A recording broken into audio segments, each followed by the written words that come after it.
Hello, everyone. Welcome back. Welcome to the finale of Hallow Rock here on Nerdsmith. I am so excited and not nervous, but intrigued to see what happens the rest of today. I am Lane. I am your GM for the evening, and I am well, we'll just see what happens. We'll leave that for later. And these are my misfit teenagers. My wonderful players, please introduce yourselves real quick before we get started. Hi, I'm Benjamin Gray. You can call me Ben, he, him. I'm part of Roleplay Retcon, the podcast that remakes the movies that let you down. And I'm playing Blomsky Buckaloo, who is also he, him, 14 years old. And he recently reinvented himself in sort of the most toxically masculine way possible, but has decided he didn't really like that. And the void in his life has been replaced by something much more interesting. He has decided to keep the sunglasses, though. Hi, Kyle. He, him. I'm playing Carter Reagan. He's a rollerblader. He's generally a chill dude and likes to hang out, and totally not been out of shape about all this fairy business at all whatsoever. Not at all. Nope. Hello, I'm Noir. I'm playing Largo, the chosen one archangel slaying paladin who recently acquired and finished enchanting a magic blade. On par with Excalibur, who knows, but we'll find out.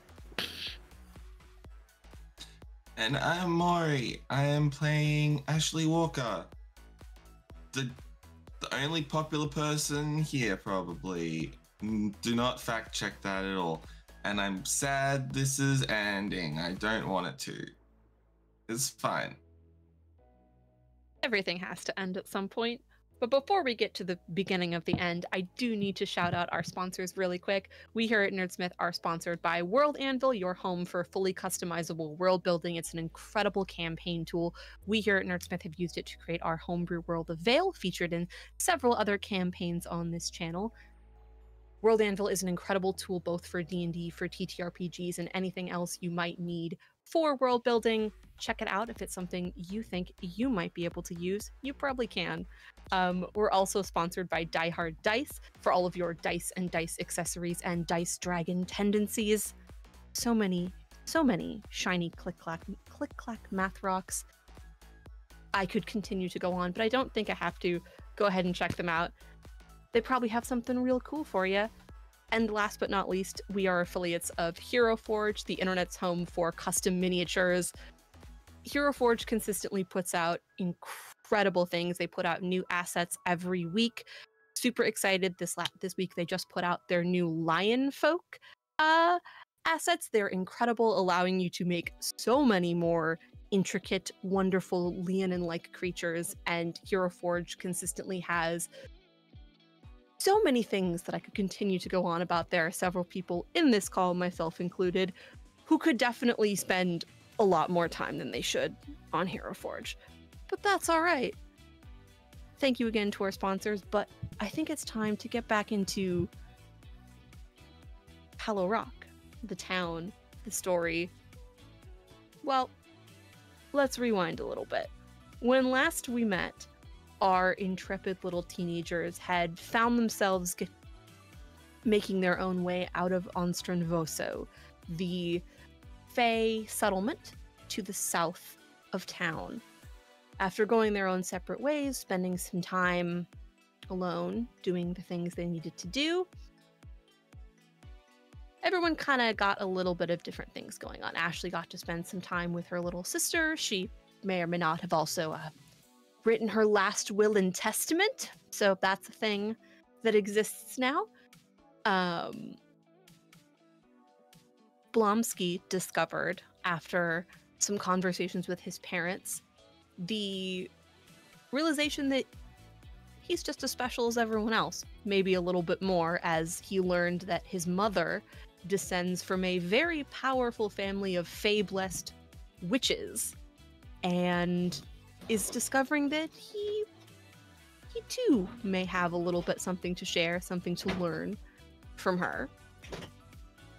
And as part of that, we pivoted to Largo getting himself into some nonsense as he continued to try and find a way to enchant the mystical blade he was gifted.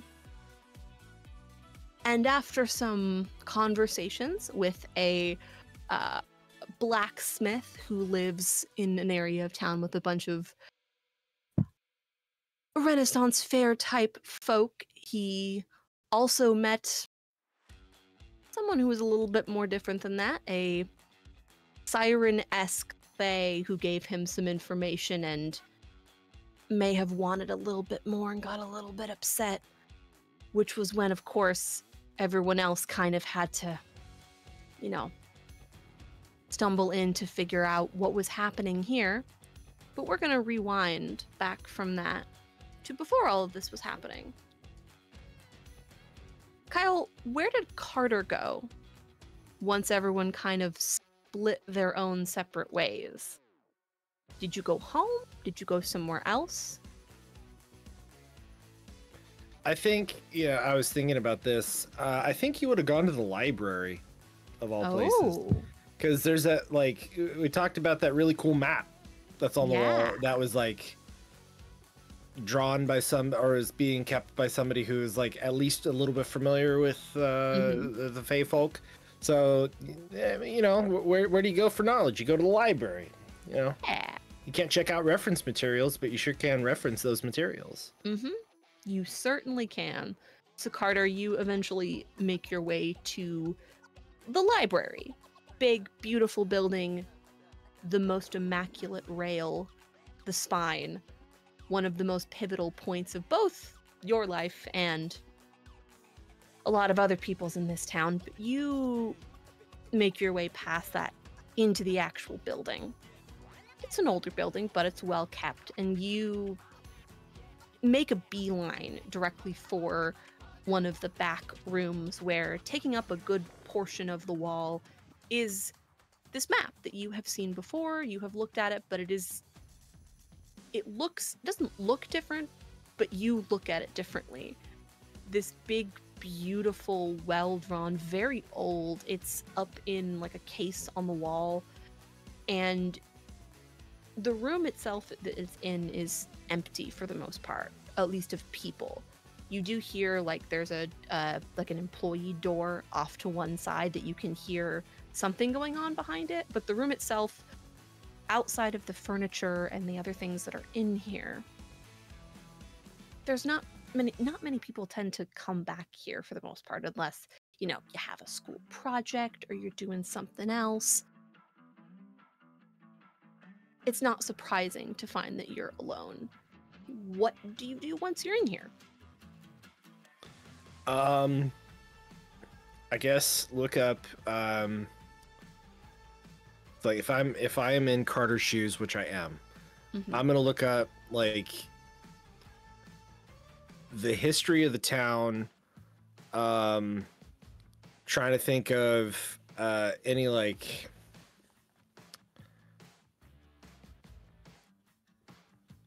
any influential families in the area that date back to the founding of the town. May or may not give him information on Ashley's family, just saying that, but that's beside the point. That's just a tangential thing.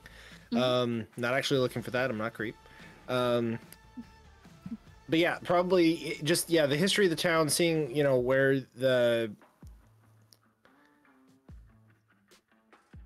people that came here. This is me, Kyle, metaing a little bit, I guess. But if people came here from Seattle, then there's probably people that remain that have feelings about Seattle, because we have that example with Oleana. So if we can find the families, then we might be able to find those people who have feelings about it, which means that we would be able to tap them for information on maybe the people who are upset that want to do something about it versus the people who are upset that are nah, let sleeping dogs lie, it's water under the bridge. that type of thing. I would like you to roll a brains check for me. This is going to be a Cool. difficulty of 8. Good. To see Good. what you find, how quickly it takes you to find it, how successful you are. Great. This is good. This is great. This is I got a 5 on the die, so Okay. I'm gonna spend my 3 adversity. I'm gonna spend 3 adversity tokens to get there. All right. Because So I think this is important info. Yeah, so it doesn't take you too long. You kind of know what you're looking for, but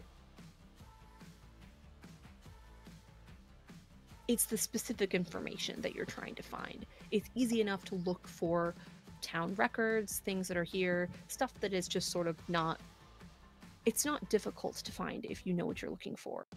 But you are trying to go that step further to pinpoint the things that people don't want to notice. So you start looking through books. It doesn't, even if you weren't looking for them, the walkers have been around in the town for a long time. They continue to show up in the records. You are able to, without difficulty, trace them back to not quite the founding of the town, but close enough. You do find a couple other families of note. Some of them don't appear to be around still. Like, a lot of the original families, either there are no descendants or it seems like some of them left. You do find 2 names specifically, and one pings in your brain for a very odd reason. You find the Carew family, and their lineage, you start looking through all these different books. You have a bunch of different things on this table in front of you, and you're kind of doing your best to cross-reference and draw the string lines, and you find they were here from the beginning. And the most recent entry you find is a woman named Bronwyn Carew. And that's not a very common name. You're not really sure why it's familiar, other than like, oh, not many people have weird, fancy sounding names, but like that's something. So you kind of put a pin in that. You find another family who still appear to be around, and their last name is French. It's difficult to pronounce. There's lots of vowels in it, but you write it down, you note it for later. You figure maybe someone will be able to find that, but they do still appear to be here, so you can cross-reference them, go home, find the phone book, see where they actually live, and you start taking notes. And as you're looking through all this information, you do eventually start you pull up some records that appear to be like newspaper, both like physical like copies of them, and at some point you actually do find newspapers saved on a microfiche machine, which for anyone who doesn't know what that is, it is a way to preserve documents. So you start finding references on cards for things that are in the microfiche machine, and so you start going up and looking through and viewing these documents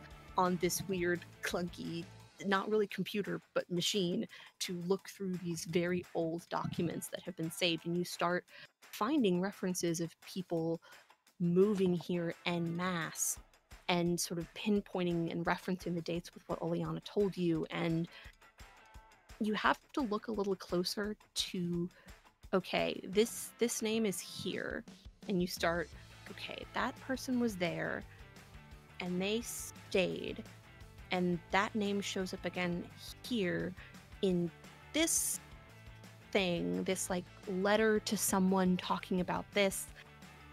And while you're doing all of this, you hear this, like you hear the noise of a door shutting, and then a very sort of quiet, "Can I help you?" Like I'm just like, I'm like teeth deep up in this research project, and like you can look at my murder board over there. It's like this goes back. This is way big. This is huge. This is like This is like, yeah, I could use help. Yeah, that'd be great. Mm-hmm. Interesting project.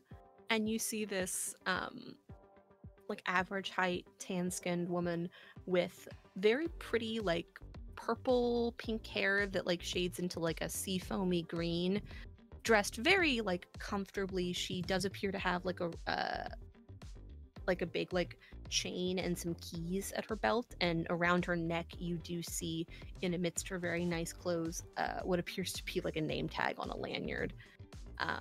This is one of the librarians. You don't know her name, but you have seen her around. She is pretty distinctive looking. What are you looking for exactly? There may be some references in the back. It's all about the town, isn't it? Yeah. I'm like doing a town history research project, which is totally not a lie. About like like how the town was founded and how like people came here, and like if there was like, I don't know, any like juicy gossip about like that like dates back to like the olden times of Hallow Rock that might be, influencing modern day happenings. Interesting. I mean, how far back are you trying to go? How far back do you have information?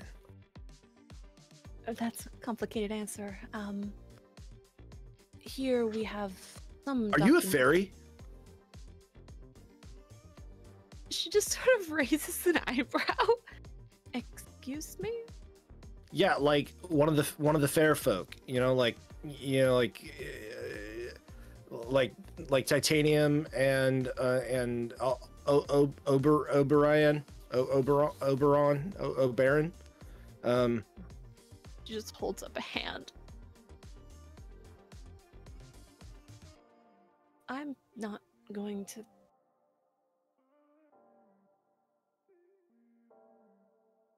And she just sort of looks you over for a second. You have to be honest with me because I asked. You have to tell me if you're a member of the Fairfolk. It's like in the town charter. It's not, but I would know. 'Cause you're a reference librarian, right?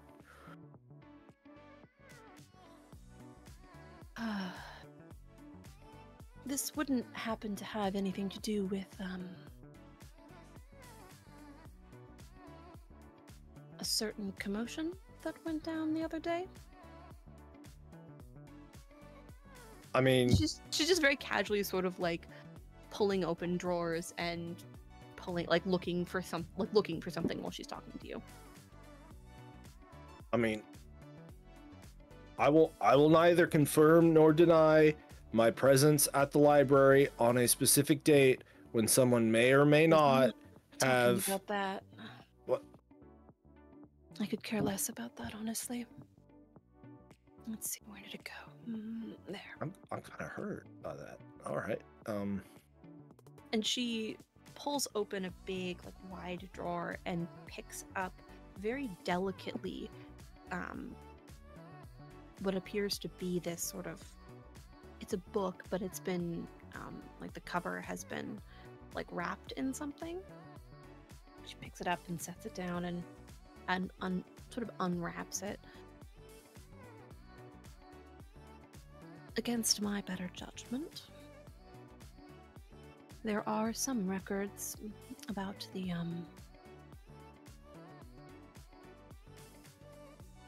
permanent visitors to Hallow Rock. Not anything that you would find, but if you know how to look, if you know where to look. Let's see. Due to Oleana, she needs to be a little more careful with what she tells people. Okay. I wouldn't have expected this from her, but here we are.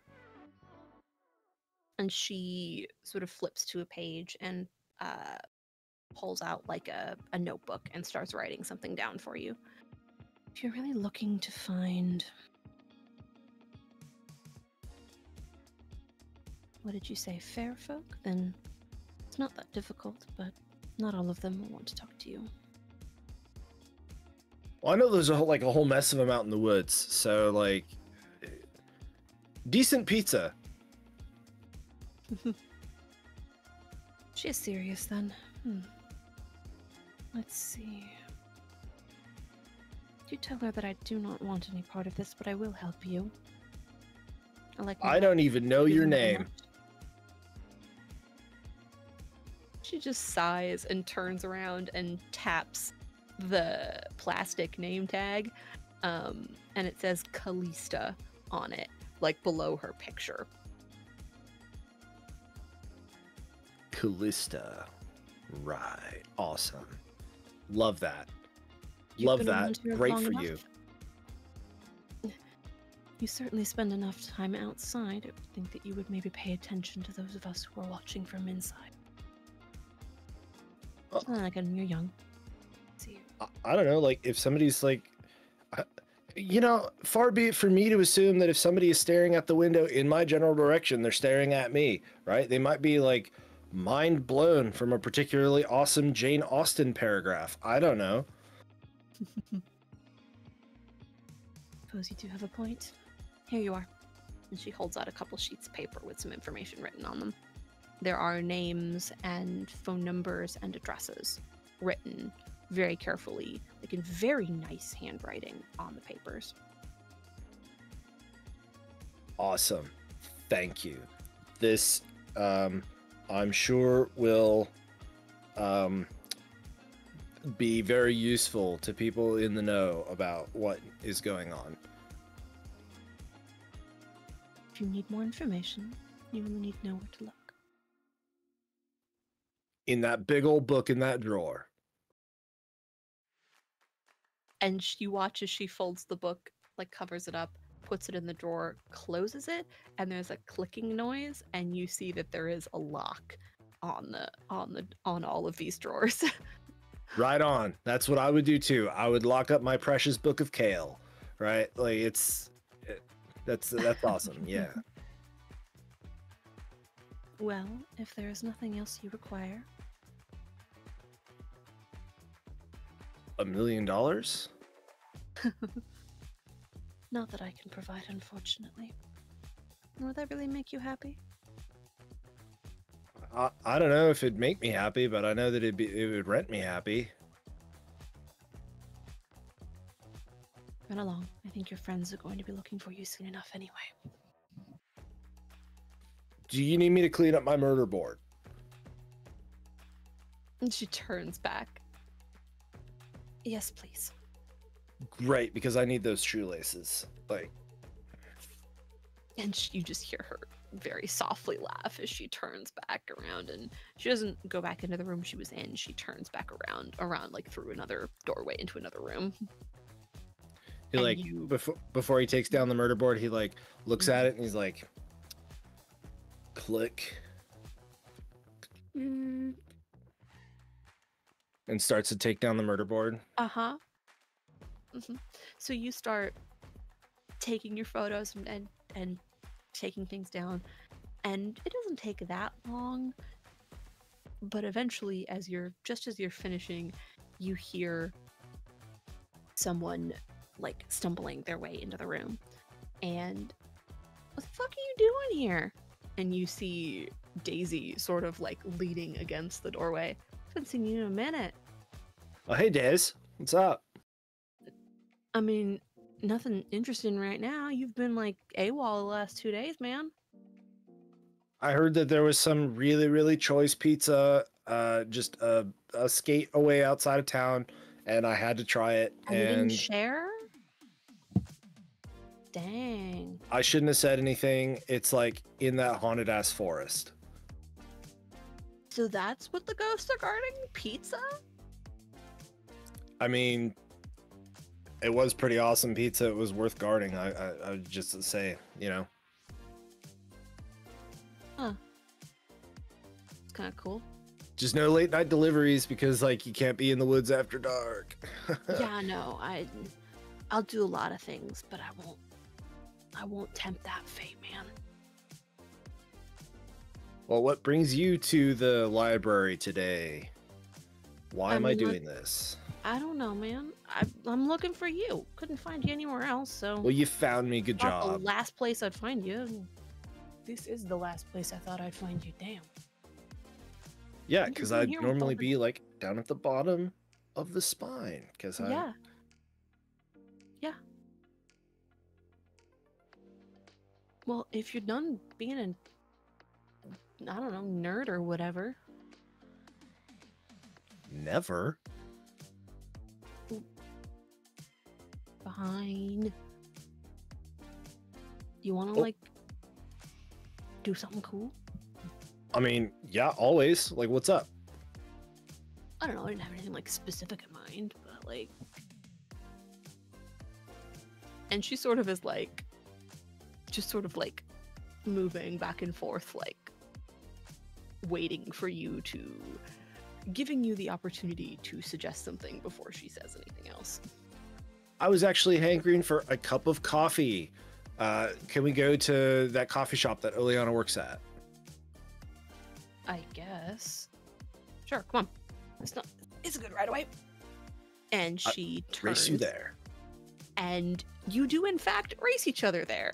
I would like you to roll a flight check contested with I'm gonna say this is gonna be a difficulty of 5.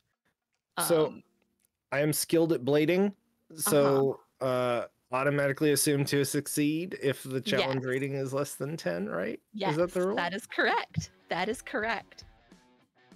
So you two, like the second you two get out of the building, it's just this mad scramble, and you're just both off.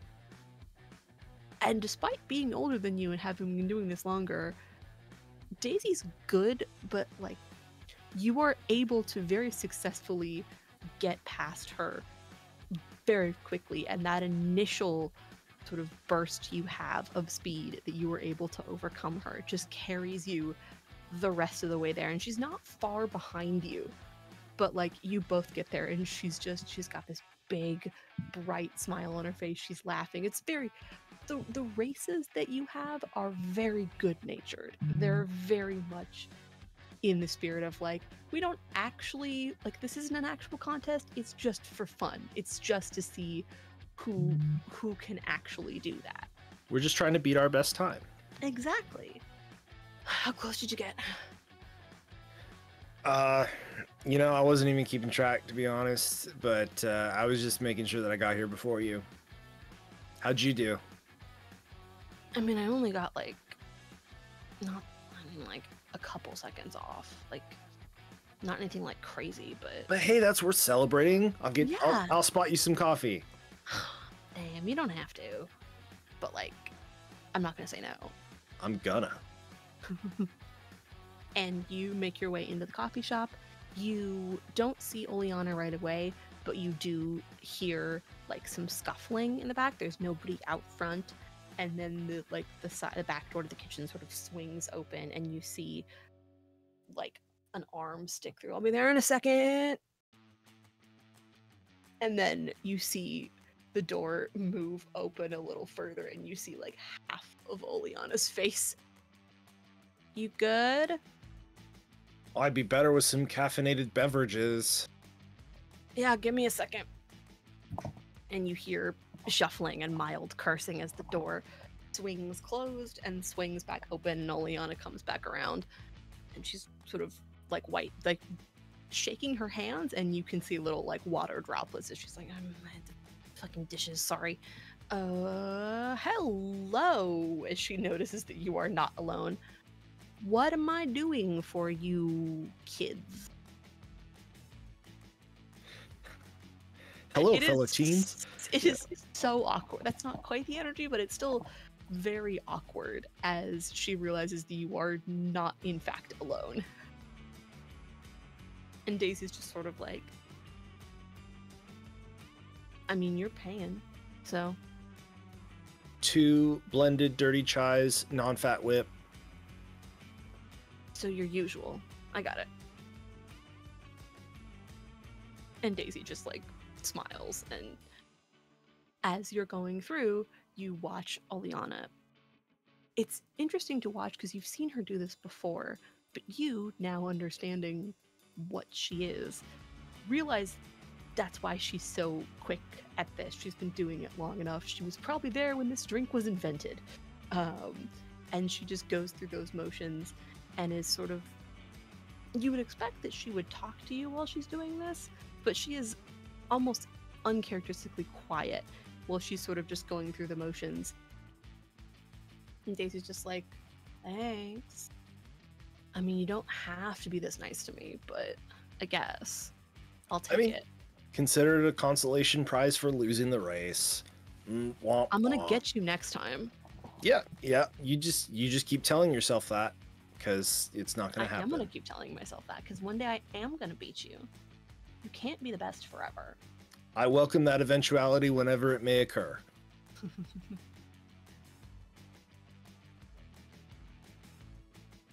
And you continue to have this little talk. And while you're having this discussion, Oleana's going through her business and eventually produces the drinks, hands them off to the two of you. Before I forget, would you make sure everybody else is good? I haven't heard from any of them since we all... She's not necessarily whispering, but she is saying it to you, like, trying to not get Daisy's attention. Yeah. Sure. Yeah. Just cool. like, make sure everybody's good. Is there any other reason you're here? Like, anything happened? You good? Well, I mean, like, I got some like research from the library that was pretty sweet. I mean, you wanna like, he'll like pull it out of his backpack and just like put the papers on the table and just kind of slide them across. It's like, for your perusal, since you have a much more historical perspective on the topic. Daisy is not paying attention. She's just sort of like, you don't know what she's thinking. Lost in dirty chai heaven. Yeah, exactly. And Oleana sort of looks, she glances over the papers, sort of fans them with her hand. Oh, you talked to Callista. Okay, that's good. Thank you. I know some of these people. Let's see. No.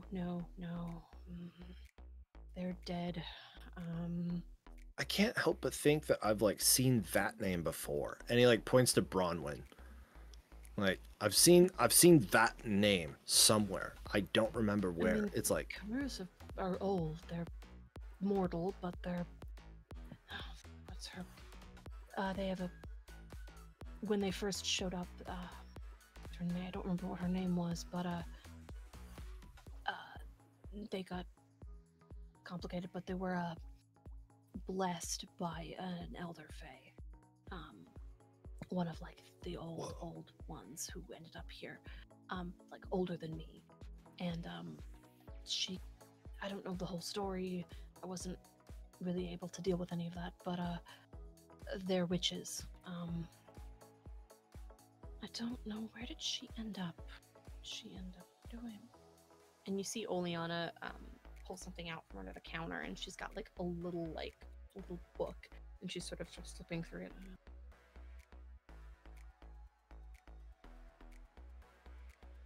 And you watch this sort of realization come over her face, and she just kind of closes it. I know why you know that name.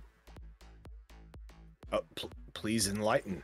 Bronwyn Carew, the last daughter of the family, right, married and convinced her husband to come back to Hallow Rock. Cool, yeah. Her husband's name, and she sort of, you watch Oleana just somehow roll her eyes and sigh at the same time. Her husband's name, his last name anyway, he's Buckaloo. Bronwyn Carew is Bronwyn Buckaloo. Bronwyn Buckaloo. That's like, man, that's weird. That sounds so much like Blomsky's mom. Do you think Carter figures it out, or would you like me to have you roll to see if he puts that together? I might as well roll for it. I mean, that just seems on brand. Why not? Yeah. Let's have you roll. Yeah, we're gonna have you roll a brains check. This is gonna be a difficulty of 3. I got a 2, so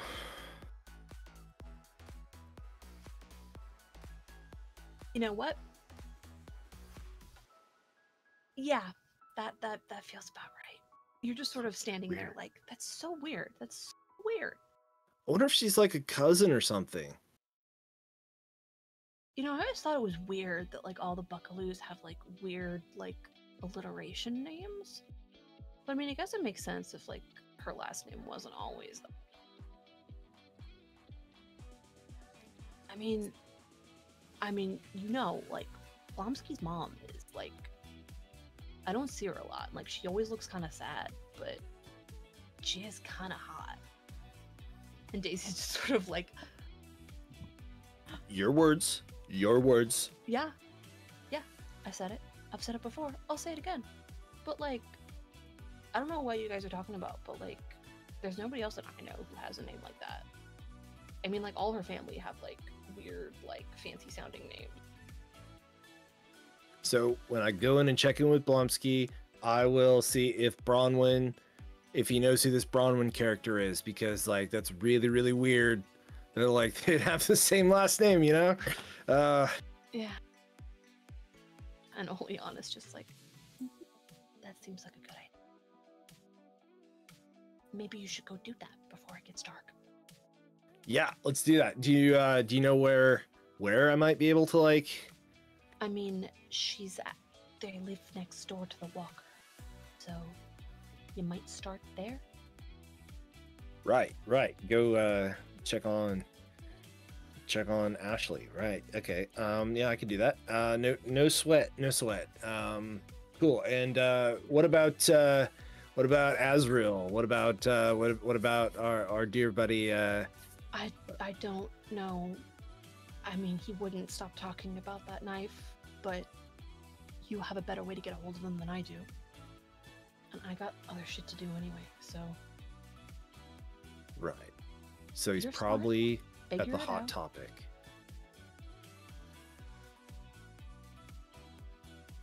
Uh-huh. You know what? We have time. You can figure it out. It's fine. All right. You Cool. won't have more stuff to do. I appreciate this vote of confidence in me.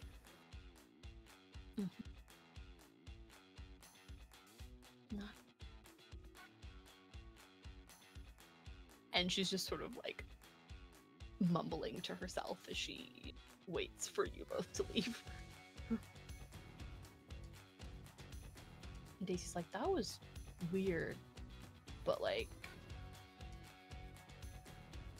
I mean, Oleana's like not like bad weird. She's like cool weird, but like, when did you start like hanging out with her so much? You know, like, I mean, she makes the best dirty chai in town, right? So, I mean, yeah, you're not wrong. Oh, I mean, like, you said you were gonna go check on someone? yeah, Do like, you want me there or do you not want me there? I mean, you're free to come along. Like, I'm not the boss of you. So, like, you if you want to tag along, great. Then, cool. Sure, We'll I get mean, there I got faster. nothing better to do, so I guess. And Daisy just sort of chuckles, and the two of you make your way off into the slightly more affluent part of town. It takes not terribly long, and you both are fast when you want to be. You have to avoid a gaggle of kids coming off of a school bus around one corner, like a couple of old people walking their dog, but like it doesn't take you too long before you come up to the sort of farther part of town where the houses get the houses are the same size, but the land around them is bigger, or the houses are just bigger and there's more, like, it takes up, like, the whole space of the house takes up multiple lots. This is people who have been here for a very, very long time, or in the case of the Buckaloos, came here and they're of less means, but they ended up here and people are sort of building around them, and that's nothing wrong with that. And you come around a corner, and this is not the best thing, but you're doing it, it's gonna be fine, What could go wrong? And you turn a corner just to see someone up the other side of the street turning the other way, and you don't see them right away. But some, like, two figures, what looks like someone like a teenager and someone a little bit older coming, like you guys are coming up this way and they're on this side of the street and they're turning up this way away from the house. And you stop and realize that you are right in front of the Walker house. And the Buckaloo house is on the other side, and you almost instinctively look up, and Ashley's window is open. Ashley, you have been continually working on the thing that people will remember you, your will. For Maury's sake, this is between that and before you overhear the conversation between Blomsky and his mom. So you hear street noise outside, but there's nothing particular. Carter, do you do anything? He looks up at Ashley's window, and what time of day is it? It's like probably like between like 1 and 3. Okay. Yeah. He'll look up at Ashley's window and then awkwardly like walk off the lawn, you know, in the direction of Blomsky's house. It's like, yeah, this can wait. And you make your way over to Blomsky's house, and do you knock on the... I'm assuming you knock on the door. Yeah, so it's Blomsky, Buckaloo. There's a pause. And you hear someone, like, shuffling around, and the door opens, and you see Blomsky's dad standing there. Can I help you? Yes, Mr. Buckaloo. I was hoping to speak with young Master Blomsky, if that would be all right. Makes a face for a second at your wording.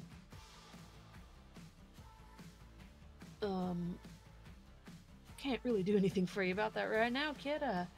He's out right now. Out. All right. Like, did he say when he would be back? I don't know. He and his mom went out to do something. I don't keep track of everything that they do, contrary to popular belief. Why would that belief be popular?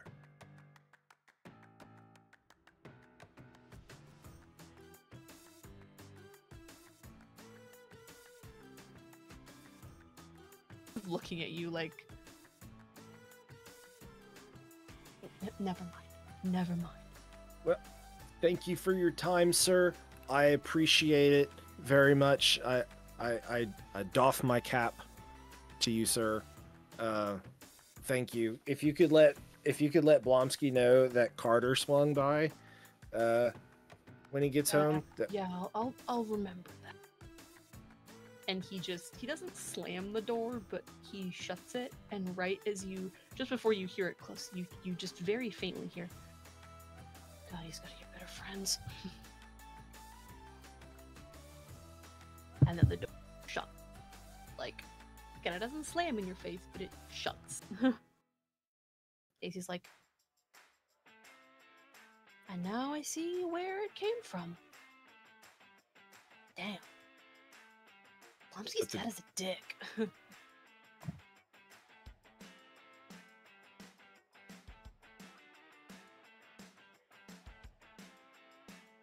Did I say something wrong?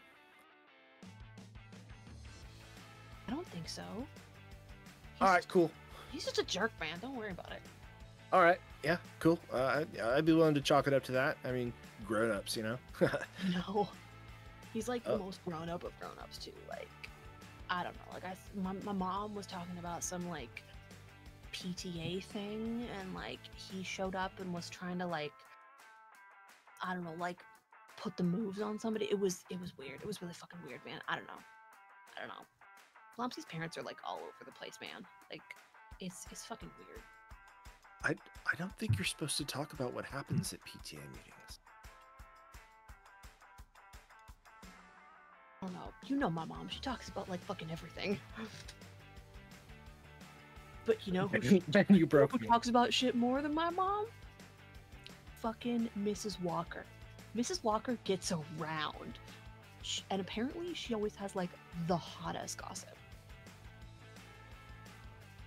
I mean, like, okay, I don't know what you mean by gets around, but like, if you mean like it was like gets around, then I don't know that that's any of my business. And you know what? Good for her. Oh, no, But- no, like she like no. She just, you see, she only has one hand because she has the empty chai cup in her other hand. She has no pockets to put it in. So she's like, no. Like, you know, like Mrs. Walker, like she's on like PTA. She's in like PTA for the elementary school. She's in the PTA for middle school. She like runs that like ladies club. She's like, my mom says she's in like a book club and like a bunch of other things. Like she gets around, like she's like in everything. Like she has like her fingers in like every social group. Like that kind of gets around.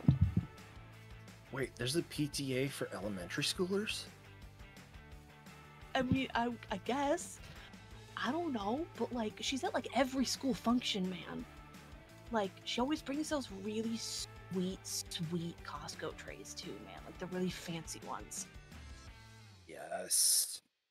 Yes, those Danish are amazing. Kyle's Right? talking about food again. Surprising no one in the history of ever. But yeah, like that kind of gets around. Like, I mean, and you were like looking for like sweet information on town. Like maybe she'd know something. And like, didn't Oleana like Yes. tell you to like check on Ashley? Like, we're right here. Yes.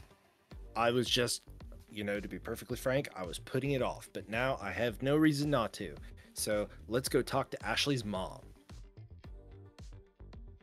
Okay. And Ashley. Yeah.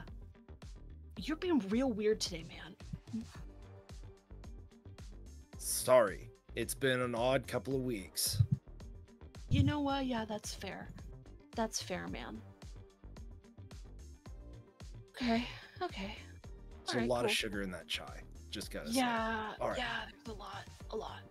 All right, we got this. You got this. And she just sort of like puts her hands on your shoulders and like does Awkward the like, walk off the lawn, Yep, off awkward Blomsky's walk lawn. off. Yep. And you come up to. Do you go up to the door? I'm assuming you go up to the door. Why break with tradition? He's gonna chuck a rock at Ashley's window. I would like you. You know what? I'm not gonna have you roll. You find a rock, you chuck it. Ashley, you hear. Actually, I am gonna have you roll because we're gonna see if it hits the window or if it goes through the open part of the window. I would like you to roll a fight check for me. A fight check. Oh, good. This is terrible. This is my worst skill. I'm not a fighter. Difficulty of 4. Got a 1. So Ashley, you are working and you hear a clink as something hits the carpet in your room. And Carter, you watch the rock sail up. You're so shocked you got it to go that far. And it goes straight through the window. Ashley, what do you do? There's a I rock. almost wish to like hit her because that would have been really funny. And to Cora, my best friend, I leave in capital letters my varsity jacket, and then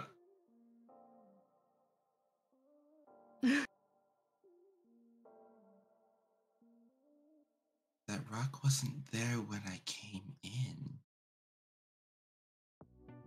What do you want, Carter? I was sent to check on you, to see if you were okay, because Oleana was worried, because she hadn't heard from like any of us, because I guess we ghosted her or something. I don't know.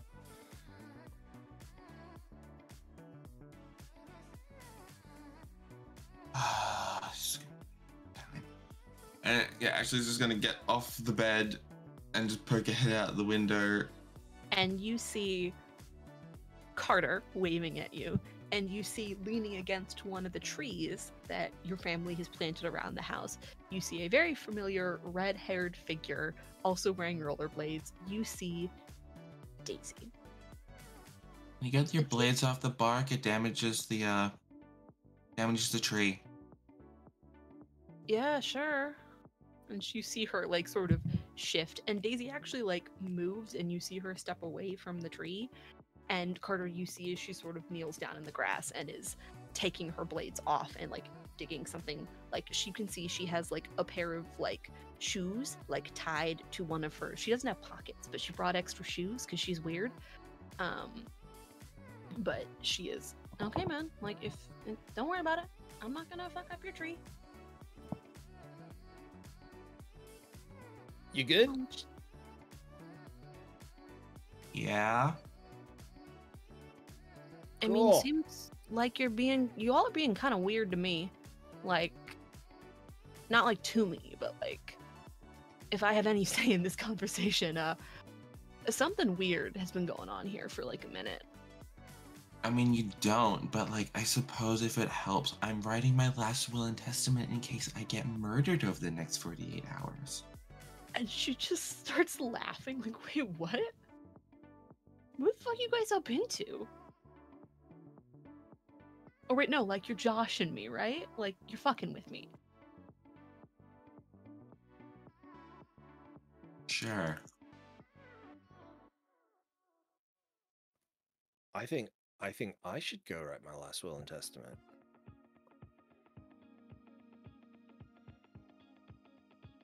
Why is it that you guys always get into such weird shit? Well, I mean, like, you never know, right? Could be blading across Maine and just get like hit by a school bus. That was not where I was going with that, man. You've been like out of it ever since like, and you watch the cogs in Daisy's brains turning for a minute, and then she looks from you up to the window, back to you, back to the window. At the very least, I'm fine.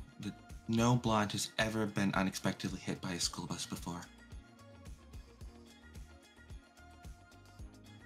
I shouldn't be here. That's why. Why? Really? Carter, do you remember that conversation we had a couple weeks ago? You know, the one where I told you the thing?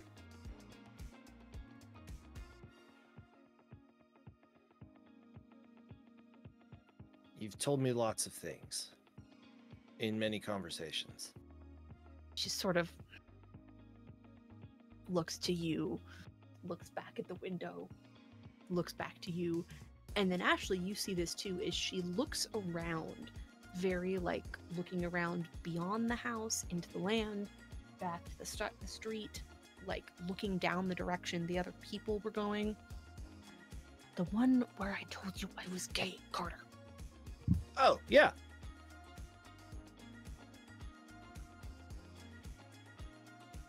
What about The it? one where Ashley, the one where you hugged me, and apparently everybody thinks we're dating now. The reason why, and she just points up at the house. The reason why she hates my damn guts. I'm hearing a lot of whispering and not a whole lot of actual words, and there are more people in this I'm conversation, gay. you know. I am gay.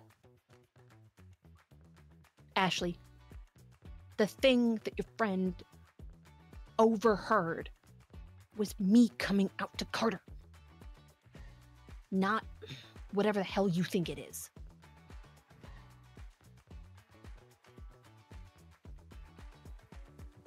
What?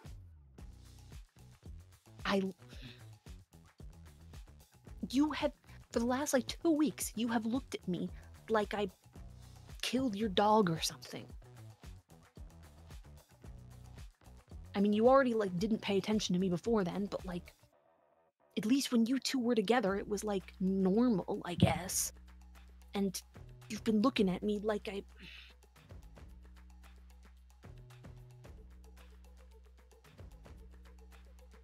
Carter, what the fuck? What did I do? You let me. Didn't tell... I mean, I told him not to tell anybody, but like, I didn't think Yeah, that... but I dumped his ass because I thought he was cheating on me. With you, which, I mean, now... Daisy's I mean, just like... honestly, it wouldn't have been surprising. But, like, at the same time, Carter... You thought that's what that was about? Yeah. I was told you two were caught making out. No, God, no. We hugged. Like, Carter did the forehead kiss thing. That was like it, man. And like, even that was like a little too much. Like, I don't know what your little friend, like what your little neighbor friend saw, but like, he like blew it out of proportion. I don't fucking know, man. Carter, why did you not explain any of this when I was screaming at you? Well, I mean, you were kind of adamant about making sure that you got your entire say, and I didn't want to interrupt. So I Not was, good enough. and also Yeah. I was sworn to secrecy. It's not my secret to tell. I mean, but you still could have told her that we weren't. You not outing me is different than you To be not fair, telling your girlfriend that we're dating. to be fair, is like I didn't really like connect the fact that she was upset with me because of that whole thing. I thought it was just because like I don't know. What do you think I was upset with you for?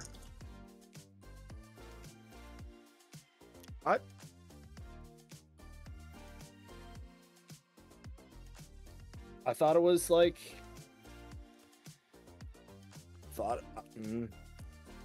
I'm sorry. I'm sorry. If you utter a single word about the goddamn spine, I'm going to break your blades.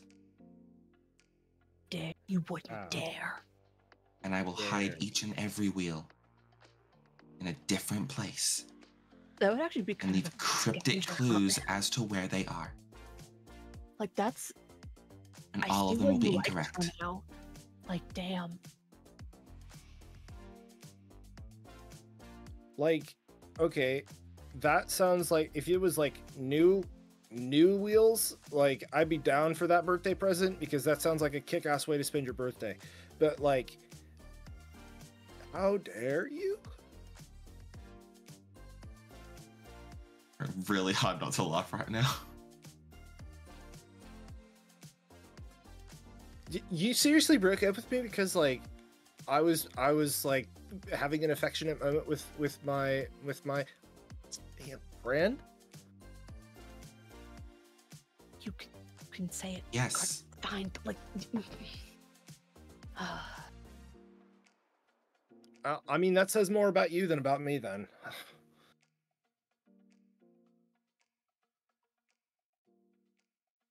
You Oh, guys wait, got you a didn't lot of shit know. to work out.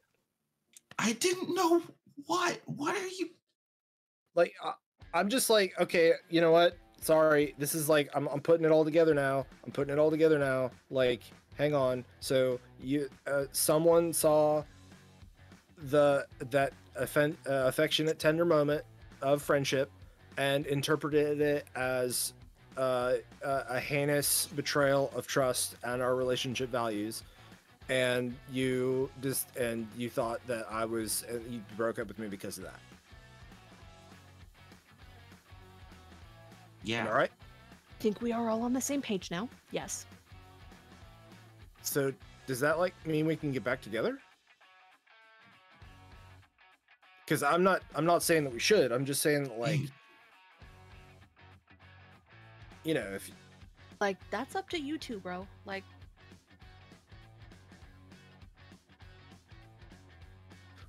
so we're kind of dealing with a lot right now. Let's. Yeah, we have more pressing concerns. I think that could probably wait until after the thing. Yeah. Sure, it can totally y'all are wait. still weird, man. But, like, I'm glad we figured out whatever the fuck this is.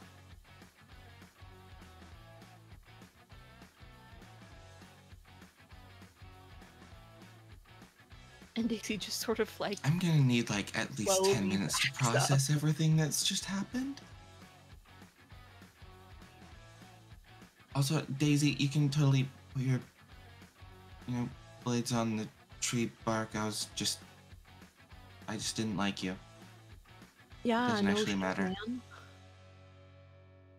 And she actually like, I mean, you and you that's see her like disappear why- as she sort of, you hear the sound of someone like faint, but like sitting down, and you realize she's probably sitting on like the edge of the porch to put her blades back on. I can still hear you, man. I just need to like be able to like see what I'm doing. Yeah, no, it's fine. You're doing okay, but like, you're writing your last will and have you seen either like Azrael or Blomsky lately? Is because I'm supposed to check up on everybody, and I'm doing I'm like I'm 1 for 1 You can get there. You can do it. 1 for 3. No, 2 at this point. 1 for 2. Is that right? American education system. Yeah, I don't really know where a lot of them are at the moment.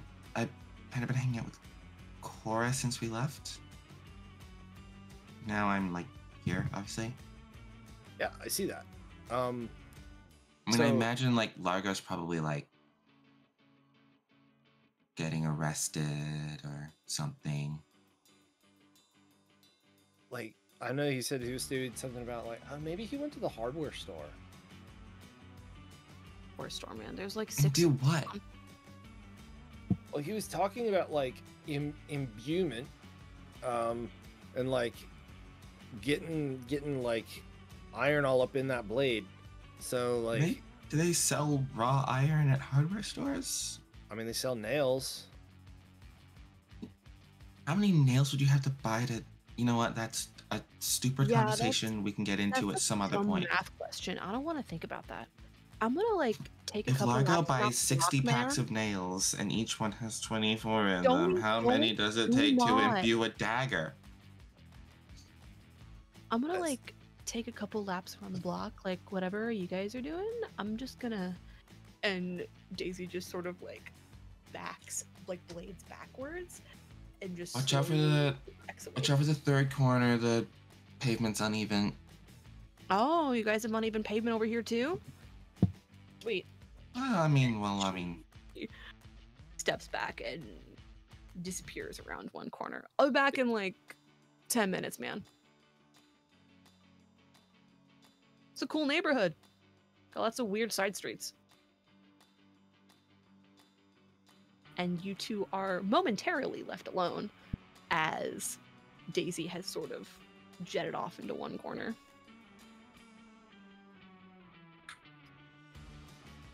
So like, I'm sorry, I guess. apology accepted. Thanks.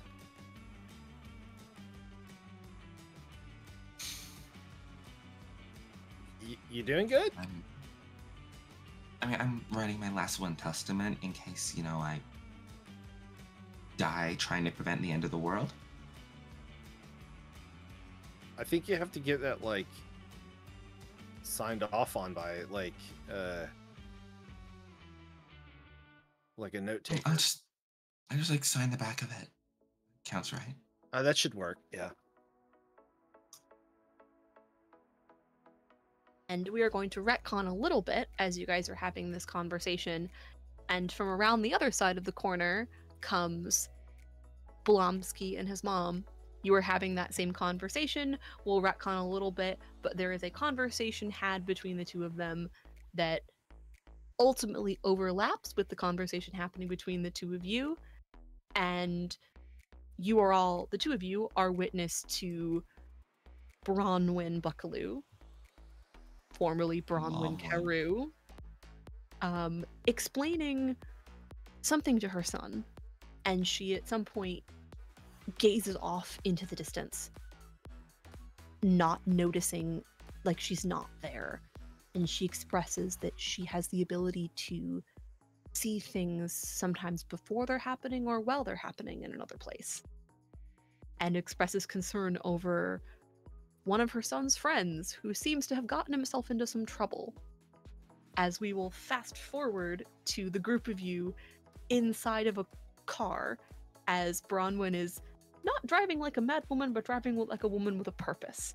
As one might say, it is an absolute woman moment as she is driving you all in the direction of this danger, and you come face first with Largo on the ground being threatened, question mark, by this ethereally beautiful fae woman with long bluish green hair and very pretty sort of white tattoos, and there is water coming up out of the ground, out of the cracks in the sidewalk, and there is this face-off between all of you. There are tire irons wielded, there is magic attempted, and the only thing that stops her is a very beautiful rose-colored serpent whipping around and latching onto her wrist as there's the sound of something as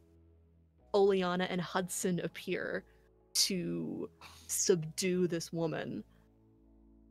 And a conversation is had as this woman expresses, "We won't be stopped. You can't stop it. It's gonna happen. Not if I have anything to fucking say about it." And the woman disappears. She quite literally evaporates. And a decision is made. It's time to go to court. I've been trying to avoid it. I've talked to a couple different people, but there's not much more I can do. She made an outright attack, and I retaliated, and this is beyond even what I can do, but you don't have to come with me if you don't.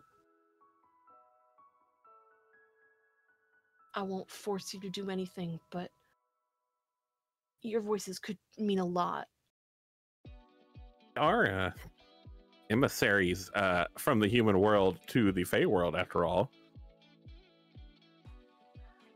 Is this Say like the that, third time you've tried to talk us out of joining? Like, again, What? So it's my fault that I we're want to neck deep innocent in this. people We can't just back out, even if we getting wanted to, which I don't think we do. Oh, hey, mom check, real quick. Mom, do you know Oleana? Do you know Ostranvoso? Do you know about the whole Ostranvoso's Grove? I'm aware of Onsternvoso, yes. Okay, good. That will actually help a lot. I've never been there, but I've heard a lot about it. Oh, it's nice. Again, Right, I haven't pizza. Yeah, I haven't had much time to spend. it And looks. Carter, for you, this is the happiest and best you've seen Blomsky's mom ever look. She has always looked very sort of downtrodden and sad and upset. She's actively smiling. She looks so happy. And like she's standing very close to Blomsky, but there's just something about her that is, she looks better than you could have ever you could have ever even fathomed for her. And she's just, I mean, I don't want to impose, but you're a fucking crew. We can absolutely use both of you. You're one of the oldest bloodlines that has Fey blood. Your ancestor was one of the elders. I don't know what more to mean to the Sorayam, but if it wouldn't hurt. Hell yeah. Oldest bloodline. Blomsky. Yeah. Your mom's a witch. No. You say that, watch as she flicks her fingers, and you see Bronwyn there's this little reddish gold light, and a pair of little butterflies appear in this sort of sparkling red gold light around her fingertips. I could do that too, probably. There's a lot that you're capable of. Your training has waited far too long. But it seems that there is a bit more pressing matters right now. Okay. Well, yeah, let's go to court, whatever that means. The court, the Srematrium, the Court of Ashes. She's talking about the High Court. She's just looking at all of you. That is right, isn't it? Yeah. Like the court, like capital T, capital C. Like, is there a lowercase c? No. Not that matters. No. This is like the big leagues. So like the Supreme Court. Do I really have to spell it out? Yeah.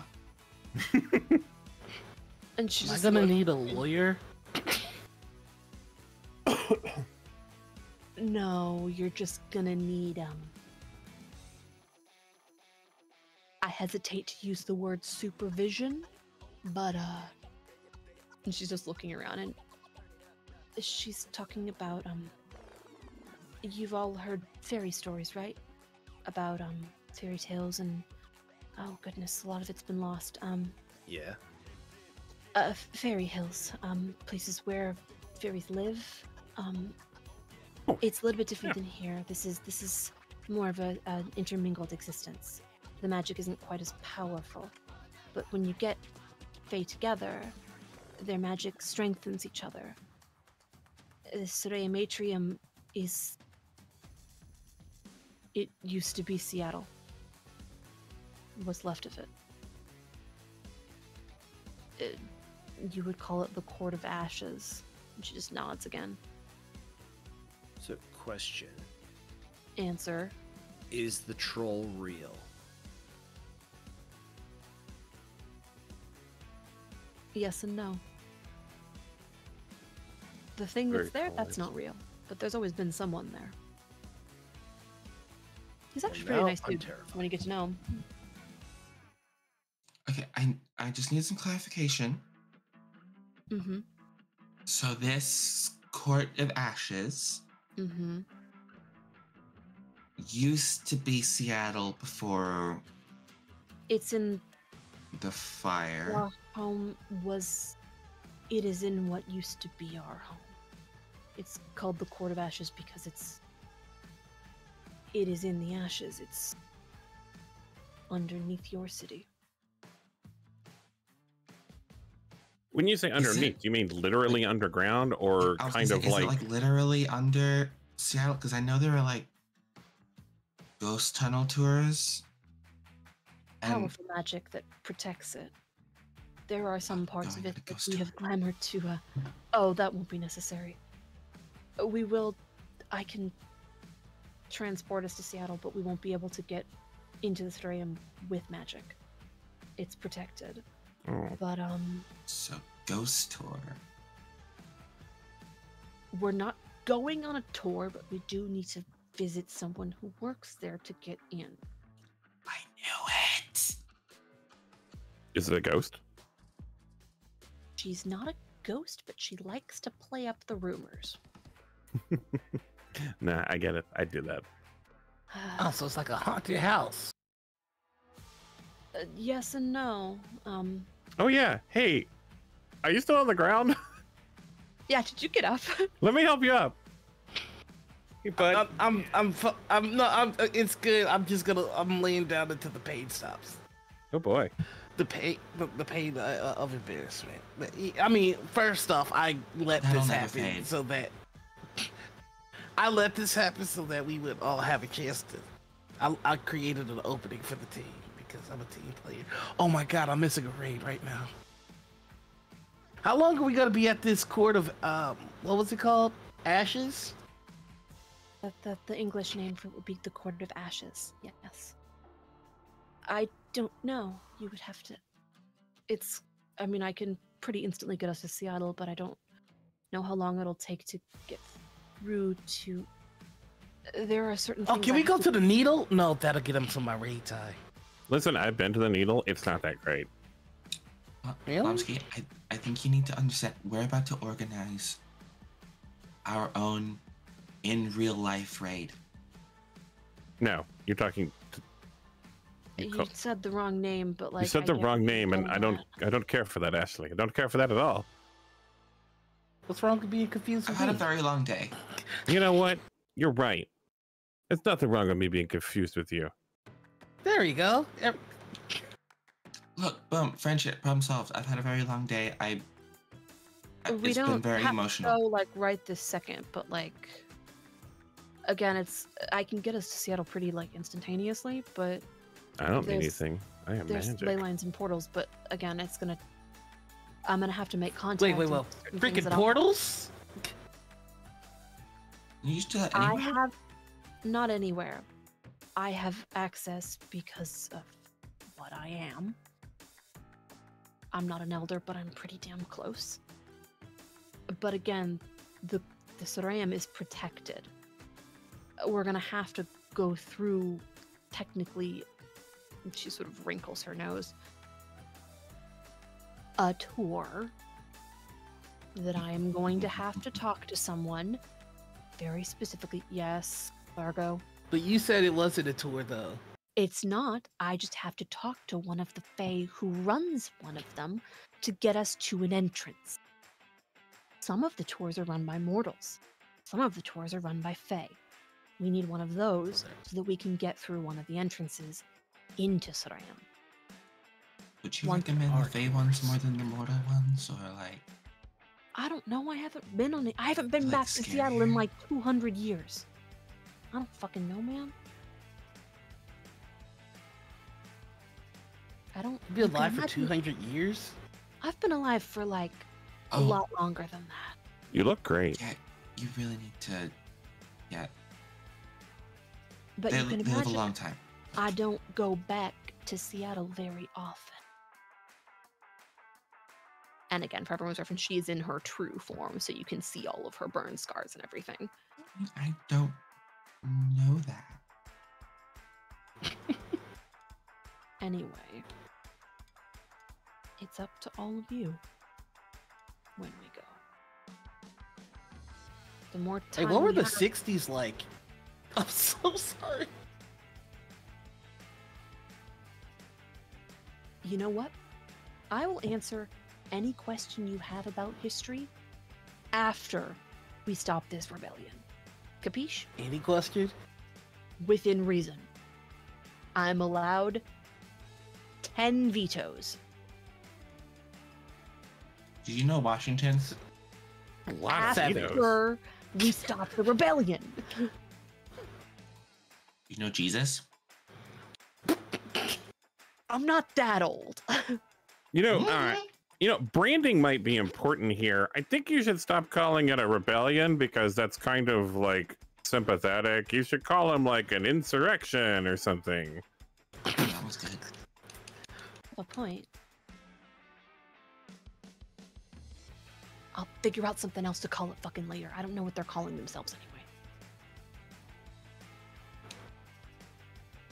But are we going now or are we waiting? Yeah, go now. I mean, I'm ready to go. I ain't going home. I mean, the guess- sooner we get this done, the sooner I can get back to my raid. Oh, what are you hitting tonight? Just gonna do Frost King again. Well, I guess I would Just say you Seattle. need adult supervision, but And she just looks at Oleana. But if you want me there, then I'm there. And Blumsky, your mom, reaches out and holds out her hand for you. And you guys all watch as they very cutely hold hands. And there is this you do all see this around her fingertips, around her hand where she's holding on. There is this very soft, sort of reddish gold light.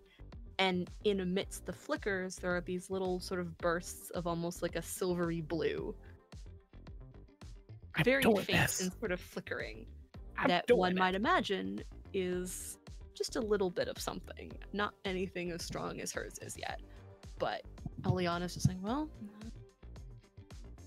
the closest ley line is going to be that way. Come on. And she heads you all off in a direction, and you all follow as she kind of turns around a couple streets and walks you right up to a fence line and a gate leading into just a big empty field. Like this could just be the corner of someone's land, but she sort of looks around, taps the gate a couple times. All right, come on. And she pushes her hand, and you all watch as her hand disappears into it, and she holds out her other hand. Come on. You need to be in contact with me to make it work. And what order are we going in? Ashley will probably go-ish. Okay. So, Ashley, you grab onto Oleana's hand. Who is next in the chain? I'll be next. All right, so we have Oleana, Ashley, Carter shooting his shot, Largo, and then we'll have the Buckaloos at the end with the adults on either side. And you all make your way through this. And it is kind of similar to that weird feeling of walking through Jell-O that some of you got earlier. It's this like, you're pushing through something, but it is easier.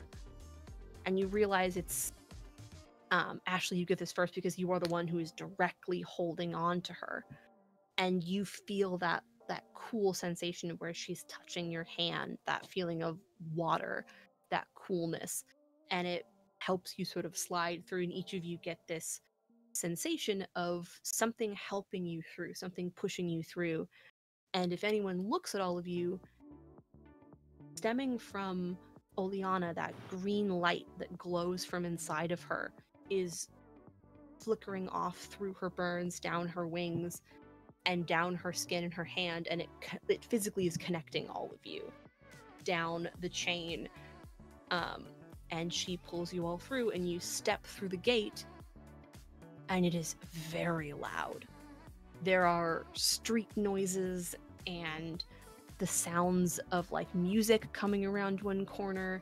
This is the sound of a very bustling metropolitan city.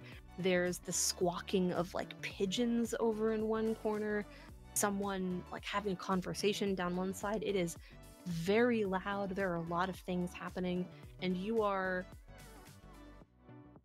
on the other side of a brick wall. Huh, that was easier.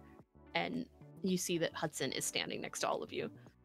I can't do that, but I got my own ways. And he sort of like wiggles his fingers a little bit where you see the snake tattoos that go up his arms.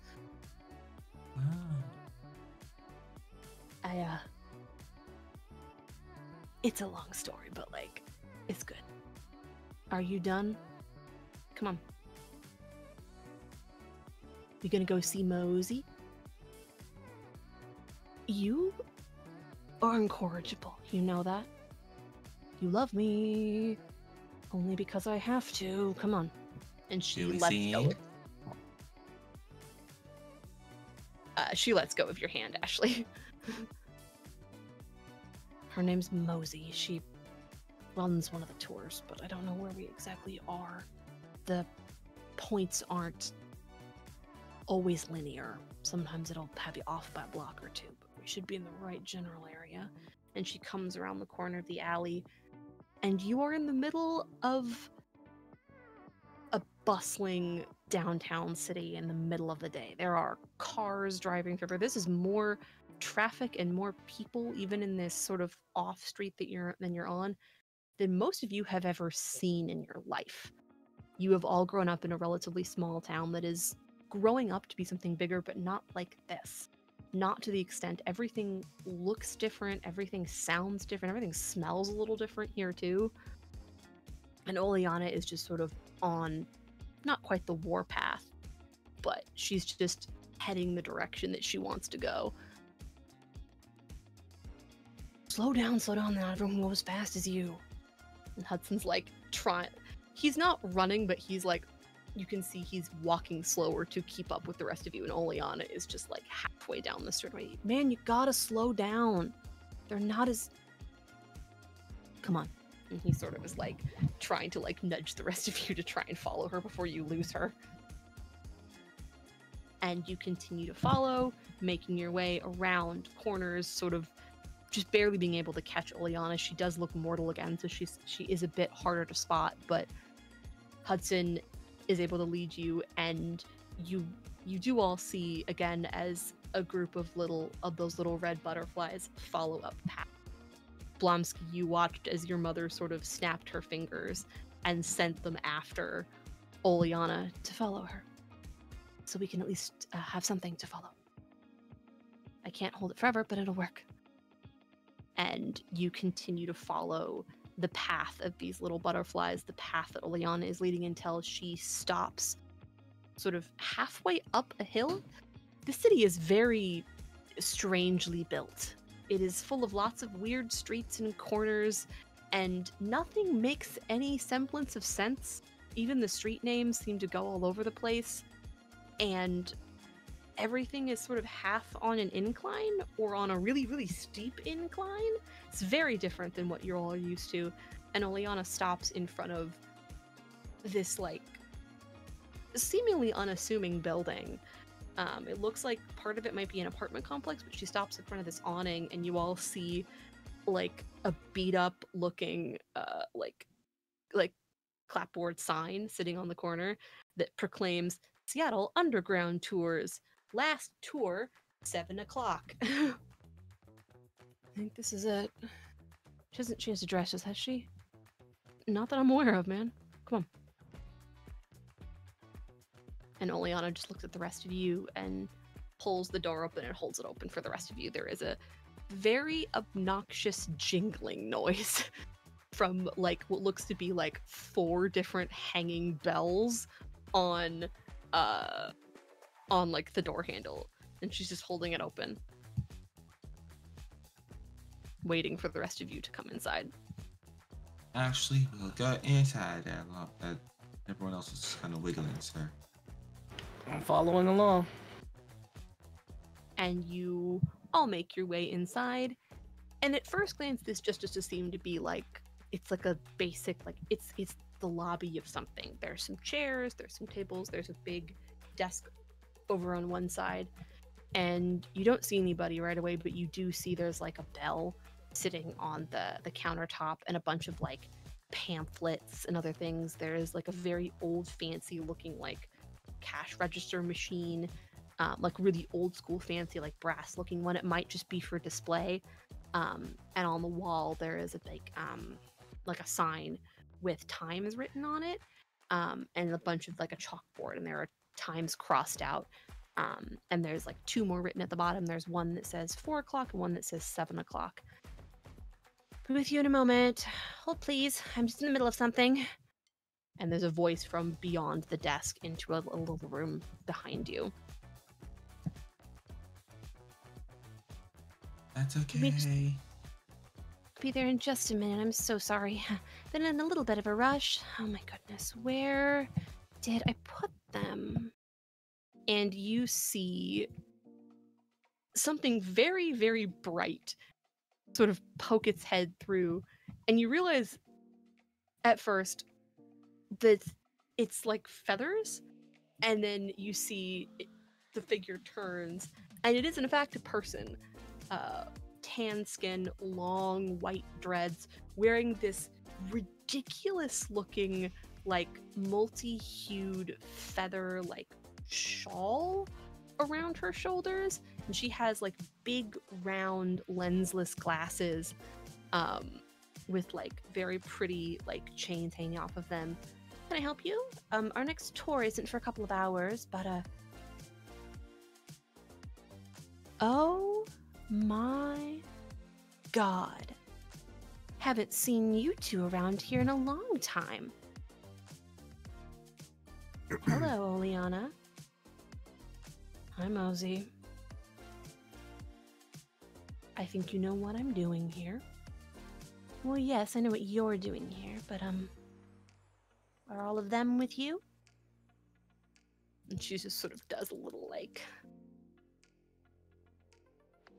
I mean, I knew that you had a lot of, friends, but, wasn't aware that you had taken such a liking to this many. Are you really sure about this? Yes, I'm sure. There's something I should be aware of.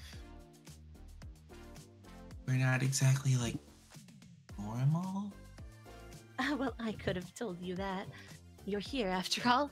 Not that many people come to like a second, not that many come to my little tour when they could go to one of the big guys.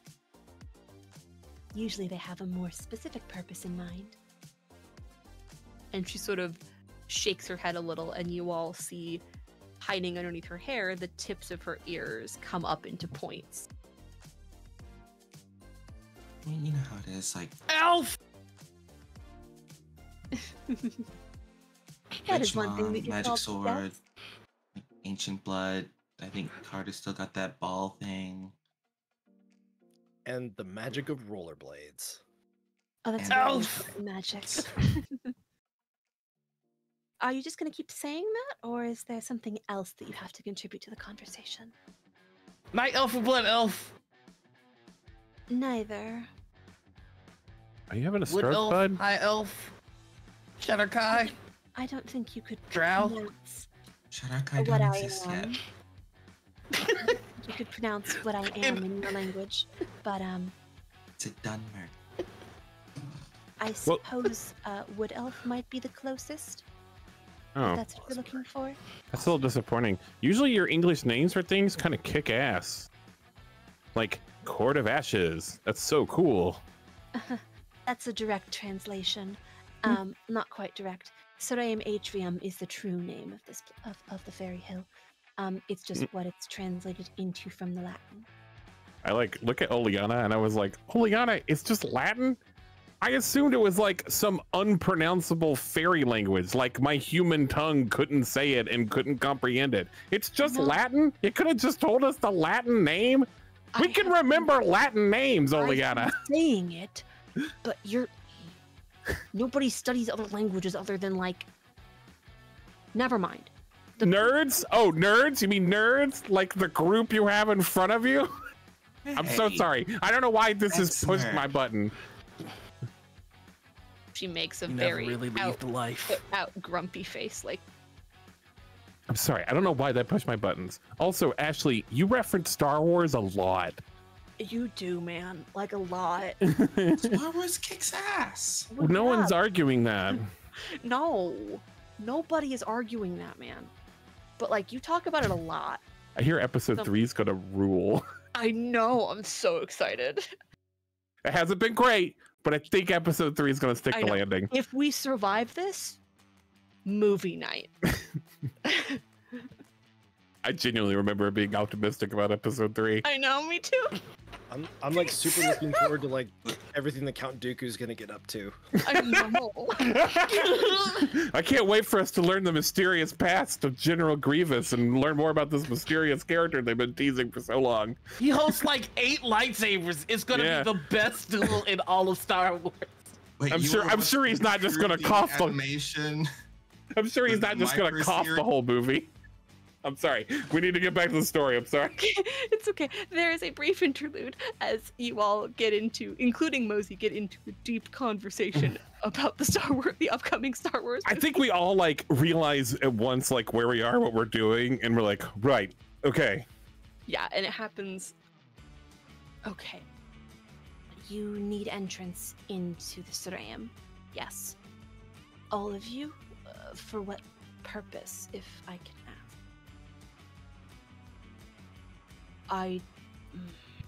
Oleana's just How sort do of... we phrase this?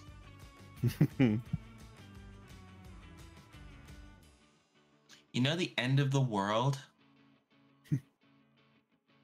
Yeah. Well- We're trying to not have that happen.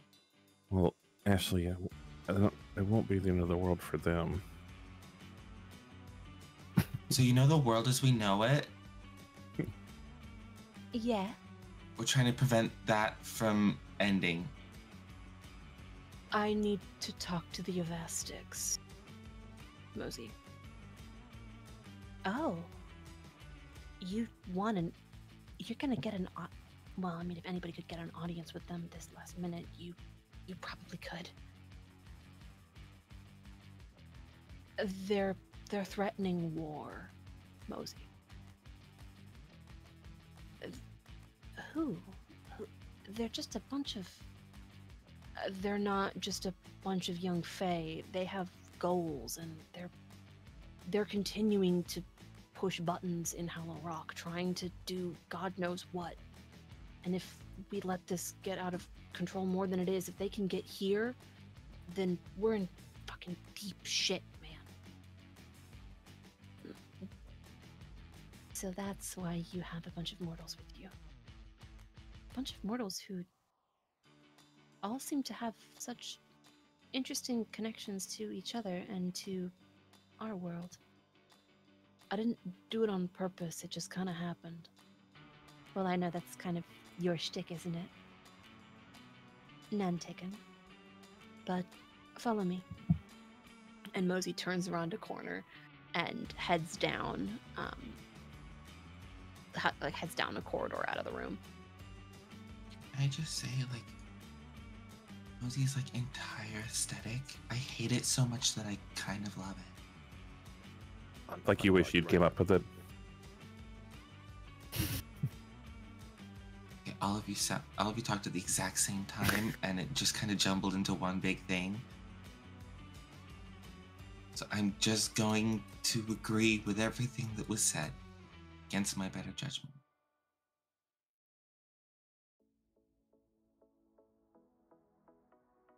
And you all make your way. Oleana follows pretty immediately, and Hudson kind of waits for the rest of you. And Bronwyn is sort of sticking pretty close to Blomsky. She's staying close to you, and Blomsky, you get it. It seems to be out of both sort of a like genuine concern, but also she wants to be with you. You very much understood that she has missed being able to be with you and do things with you, and even if this is kind of terrifying, she is genuinely happy to be able to spend time with you and not feel weird about it. So she's just sort of... This is fascinating. I never could have imagined, but I promise, if we get through this, then it's time to finally live the life we're meant to have. Both of us. So, you're kind of a big deal, huh? Like, they A knew who little you bit. were. Yeah. Yes. Like I said, my family's very old. We came here, and our ancestor decided to stay. Decided that mortals weren't so bad. I mean, she was kind of a little bit wrong in some regards, but she still decided that she shouldn't, take that out on her children. So, Hey, we're kind of... some of my best friends are mortals. You are mortal. I'm mortal. Yeah, I know. But we're living proof that Fae and mortals can coexist. That doesn't mean a lot to a lot of people, but I think it does mean quite a lot to your friend Oleana and what you're all trying to do here. Hey, question real quick. It's been at the back of my mind. Do you know a Bronwyn, Buckaloo? Yes, that's me, Carter. My maiden name is Carew, and when I married Brandon, I took his last name against my better judgment. Why are you asking, Carter? Cause like you're like library famous. That's like a whole different level of famous. That's like, there's like, It's not that famous. I mean, Carter, are you hitting on my mom? no, no. Okay. All right. Question mark? No. Okay. All right. It's okay, Mom. I got your back. Unless. No. It's all right. I never considered us to be famous, but we are, I guess, kind of a big deal. Again, I haven't been with my family in a very long time. I would very much like all of you to meet them, if that is something you would like. There's a Sick. great deal we can all learn from each other. And you continue on, and you're just sort of going through what seems to be like just like a general like queue area, and Mosey kind of turns around a corner and takes you down a couple flights of stairs. All right, so we're going to take a left here and then all right. And she stops at a doorway. All right, here's the spiel.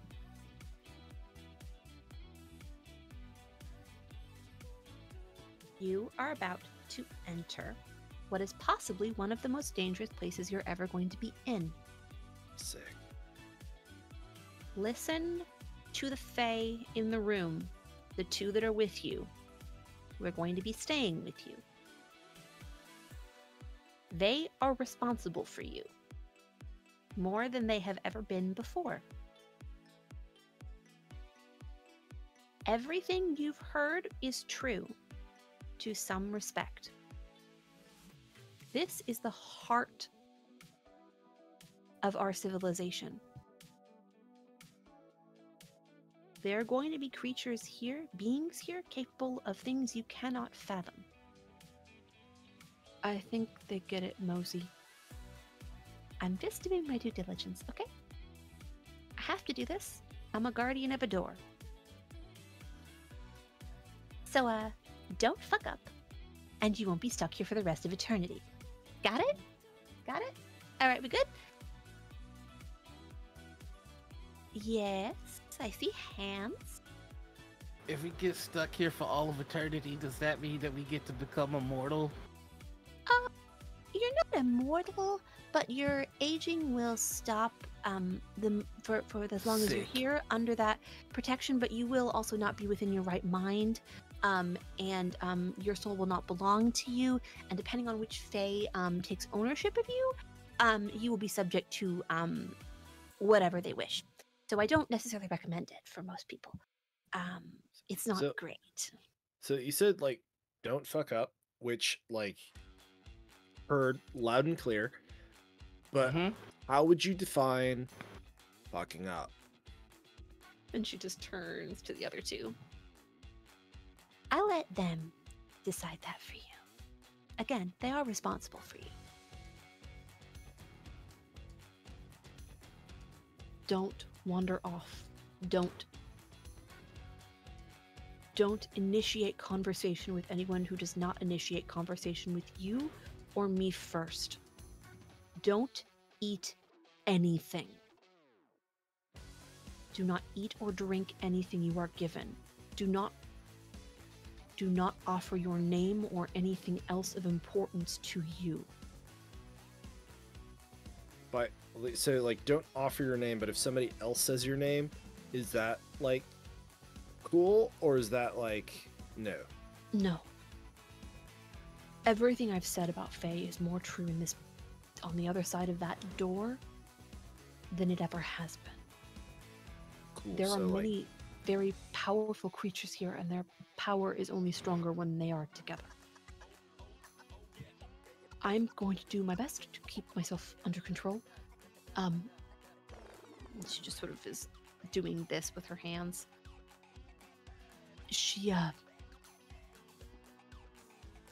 The big magic and Hudson is sort of doing this.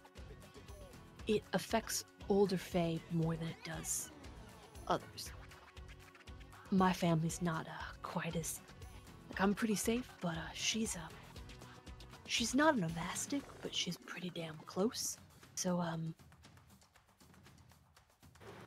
I will do my best to be under control, but I may not be able to completely be in control of myself, or what I say, or what I do. It's the other reason I need all of you. So, should we like I'm gonna go back to like code names for each other, like. That's a real good idea, man. Dang, I gotta think of a code name. You and Hudson is pointing at I know, Ashley. I know, Azrael. How will you ever think of one? Right? You do not need a third name. What do you mean I don't third know. name? Your sword has 3 names. Why can't you, right? My sword has 2 names until it transforms into its final form, and he pulls out the deck. Be careful with that. Having iron weapons is not prohibited, but it will cause a fuss if you brandish it like. Noted. But it's mine, though. Yes, Yes. but you are about to enter the heart of ancient Fae territory. Okay. Having something Alright. that is capable of doing that much damage to us, will cause problems. Hey, I Largo. understand. Largo. My Azrael. My power level is terrifying. I'll tone it down. Largo, Azrael, the things you're saying are Yeah. actually true. Like, we're counting on you to understand that your weapon is a statement more than a weapon, okay? And if you need to draw it to make your point, that'll be your job. Oh. You understand? Okay. No, I get it. It's not for fighting, though.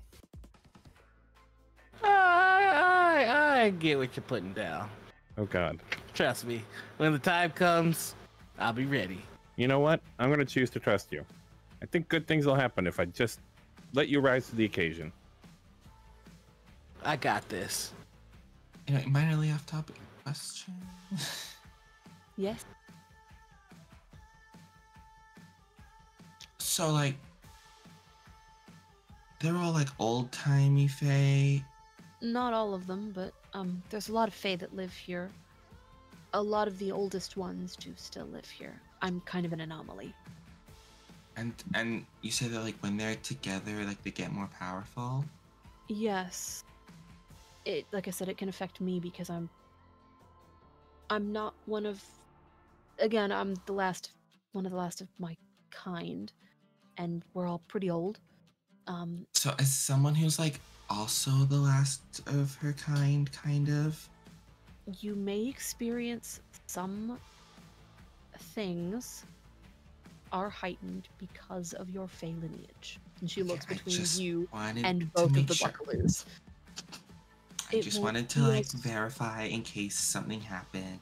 Will not be as obvious because you're not full-blood Fae, but you may experience something that I don't fucking know, but it's not out of the ordinary.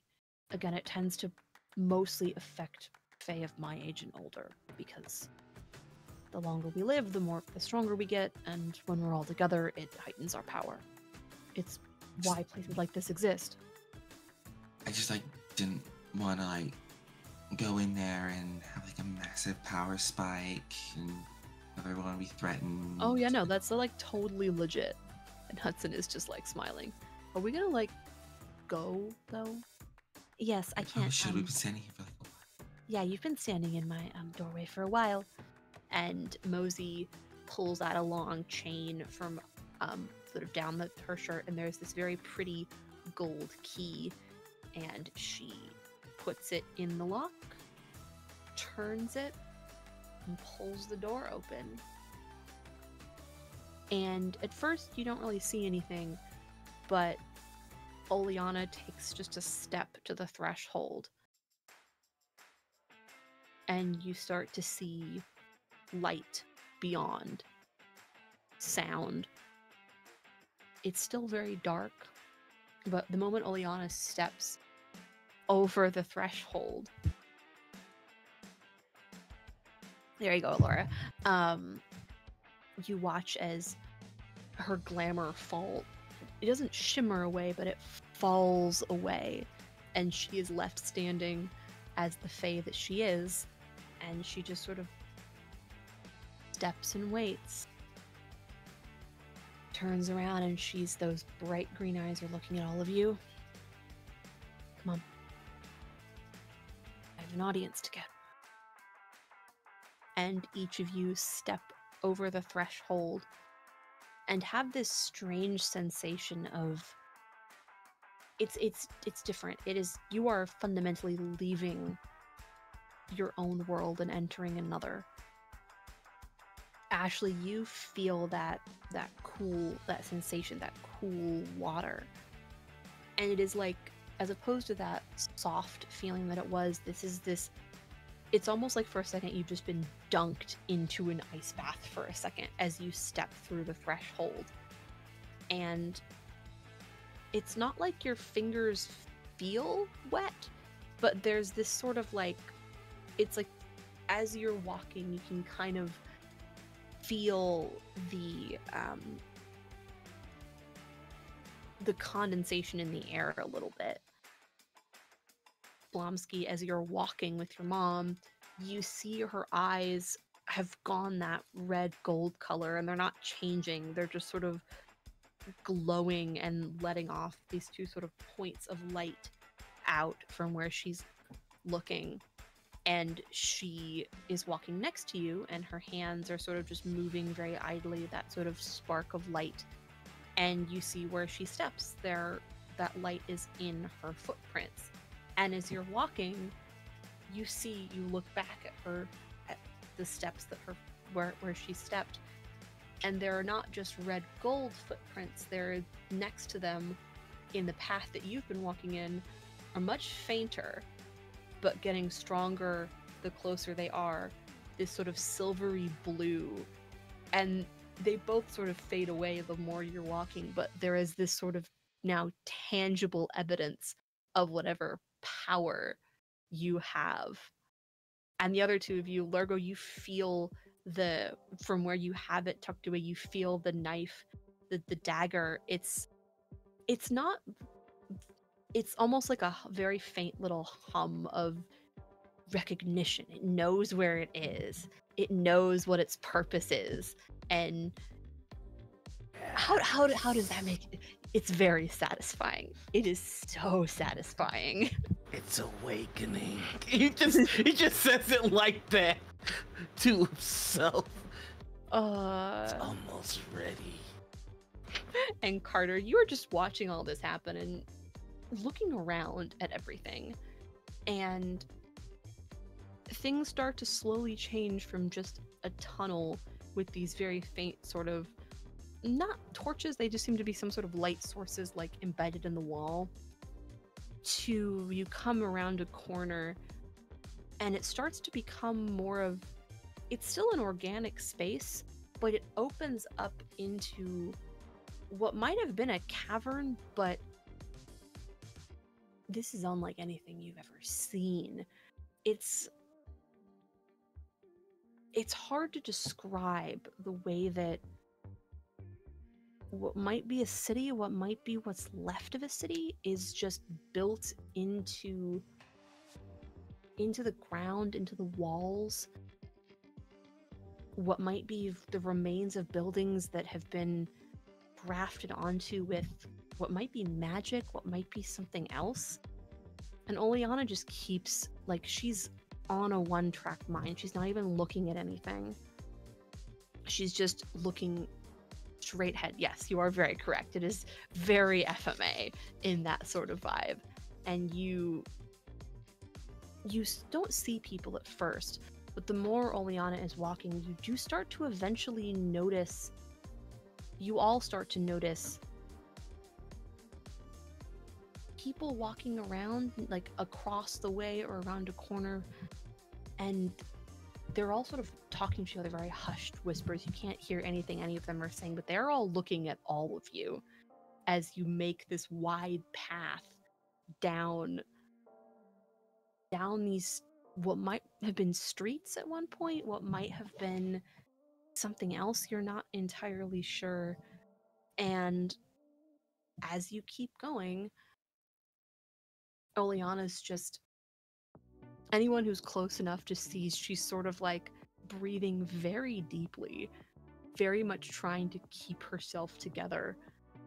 All right. Gotta get there. You just gotta get there. Don't look at anything. Don't look around. It's fine. It's fine. Okay. Okay. And you all continue to make your way until she... Yes, Maury? If I may, does Ashley notice that Oleana is not doing so great? I would say you notice that. She's gonna push forward a little bit, and she's just gonna take her hand and just be like, "Hey, you're okay." And she doesn't pull away, but she does flinch a little. Thank you. You okay? Thanks. It's just a lot, you know. Makes sense. Fine, it's gonna be fine. We got this, right? We got this. You got this. We got this. I can't do any of this without you guys. Right, we got this as two like super ancient, super powerful like Fae. I mean, I don't know if you're also like a Fae princess, but I'm like willing to like let it slide like honorarily. You know what? That's the attitude that we need for this, so I'm not gonna stop you for once. Seriously? Confidence is key. You're gonna be in front of a bunch of very, very, very, very, very, like, thousands of plus years old beings. You need to convince them that this matters. You need to convince them of the gravity of the situation. It's not gonna be easy. I mean, you guys got out with Fae and prom queen for years running. They've never seen anything like me. I doubt they have. I doubt they've seen anything like any of this. Oh, okay. I got this. Yeah. No, that's dumb. That's we got this. Better. And she lets go of your hand and continues on with a little more confidence than you saw in her before. And she stops in front of a pair of big double doors that are, they appear to be partially carved out of a very dark, beautiful wood.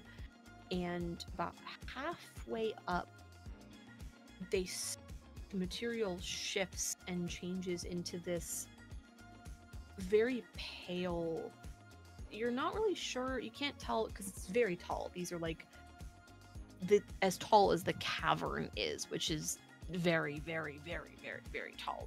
It takes up this entire wall, and it's this sort of almost silvery white. It might be wood, it might be some other kind of organic material, and it just sort of bleeds down into the cracks. And all of you can kind of put the pieces together of this door used to be just made of wood, and it's been repaired with something else. And around the edges of the door going down to the floor are these big, beautiful, like, carvings that some of them look like runes, some of them look like other characters and other letters. There's so many languages, you can't recognize all of them. Some of them do look familiar, some of them don't, but they just come up around the edges and you start to lose sight of them the higher it goes. And Oleana just looks at the door and looks at all of you. Okay. And she holds out both hands and pushes the doors inwards. And they let out this low, loud noise. And she steps through. And what you see on the other side of the door is kind of exactly what you would expect. This is a giant hall with stone floors covered in a mixture of beautiful old carpets, giant, what might be like some sort of like fur, all like rug in one corner there. The floor is covered with affectations of different things. You can't fully see everything in the room because it is just so big. But at the opposite end is a raised dais. On atop it are several, not thrones, but high-backed chairs. And there are individuals sitting in the chairs. There are other people standing and sitting on the steps, talking amongst each other. And this room is full of people. If you saw intermittent people, there are people everywhere. And some of them look just like humans. But some of them are the most fantastical creatures you could ever imagine. You see a figure turn their head, and it is a full-out, like, this person has a dragon, like a dragon head in this beautiful gold sort of cream color. There are sort of a crown of what looks like flowers coming up around their head. You see something flip by you, and you see a dark-skinned woman with teal hair curled up into big buns with these flittering wings behind her, and she just shoots past you. And Oleana's just sort of standing amongst all of them, and you see walking right up to you this tan-skinned figure with long hair and these intermittent, almost eerily familiar green sort of pinpricks of light that come up from around their skin and up onto their face, where there's sort of these almost etched markings. My goodness. It's been a long time since I saw one of my own. And Oleana just sort of... I seek an audience with the Avastics. Well, you do know your words, don't you? You always have. You've brought friends. Goodness. Please don't make this last any longer than it has to. I didn't come here for a family reunion. Oh, you never would you? After everything? My goodness. Give me but a moment. I'll announce you. I don't believe it will take too long. Wait here. And the figure just sort of steps on beyond all of you. And Oleana just sort of sighs and turns back around to all of you.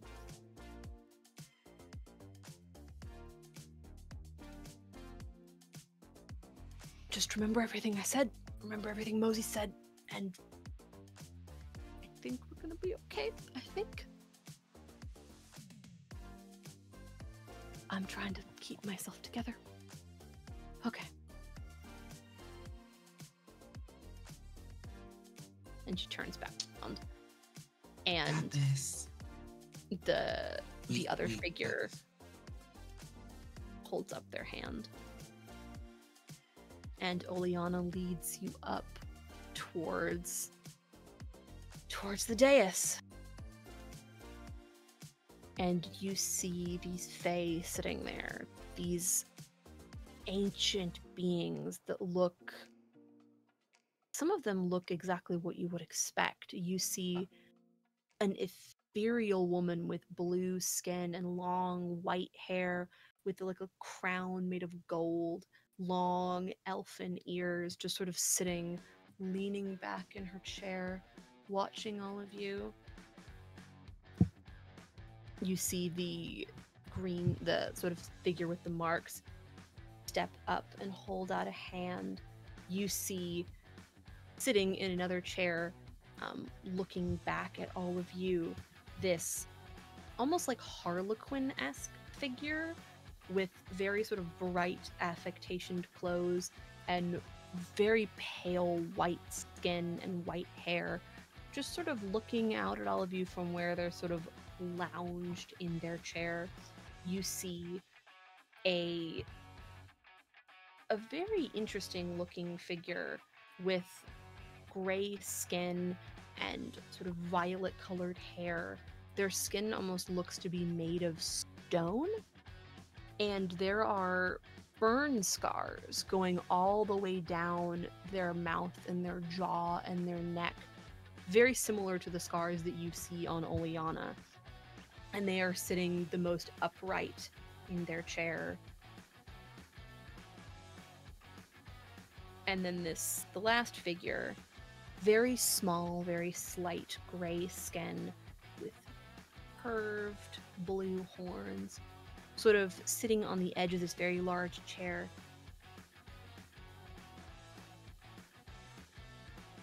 What have you come to bring to us, friend?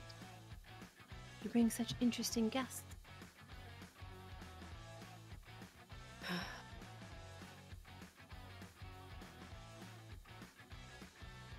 And Oleana opens her mouth to talk. And it's like she can't speak. She opens her mouth to talk. And she turns to all of you, and she looks terrified. Like, you've never seen her look this scared before. You've never seen her look scared, period. She has done incredible things since you all have been interacting with her in the last several days. She, for the first time, she still looks fey, but the expression on her face is that of a terrified teenager. It's like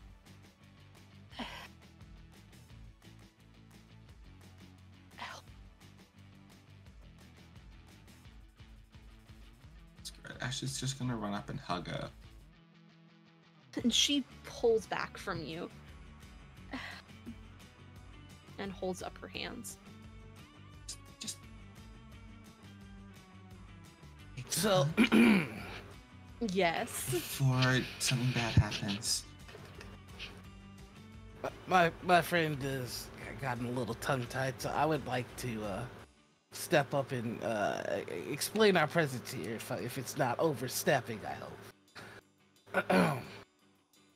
I'd like to introduce myself. I am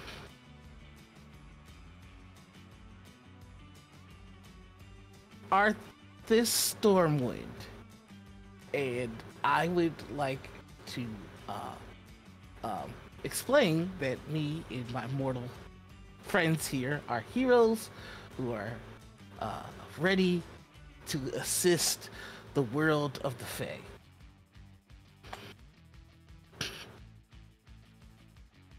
Just looking back at everybody like, Well, then explain yourselves, the figure with the burn scars says. Technically Right. speaking, he's not entirely incorrect. What do we need to explain? I don't think we did anything though. That Harry one Truman. explanation. Doris Day, Red China, Johnny Ray.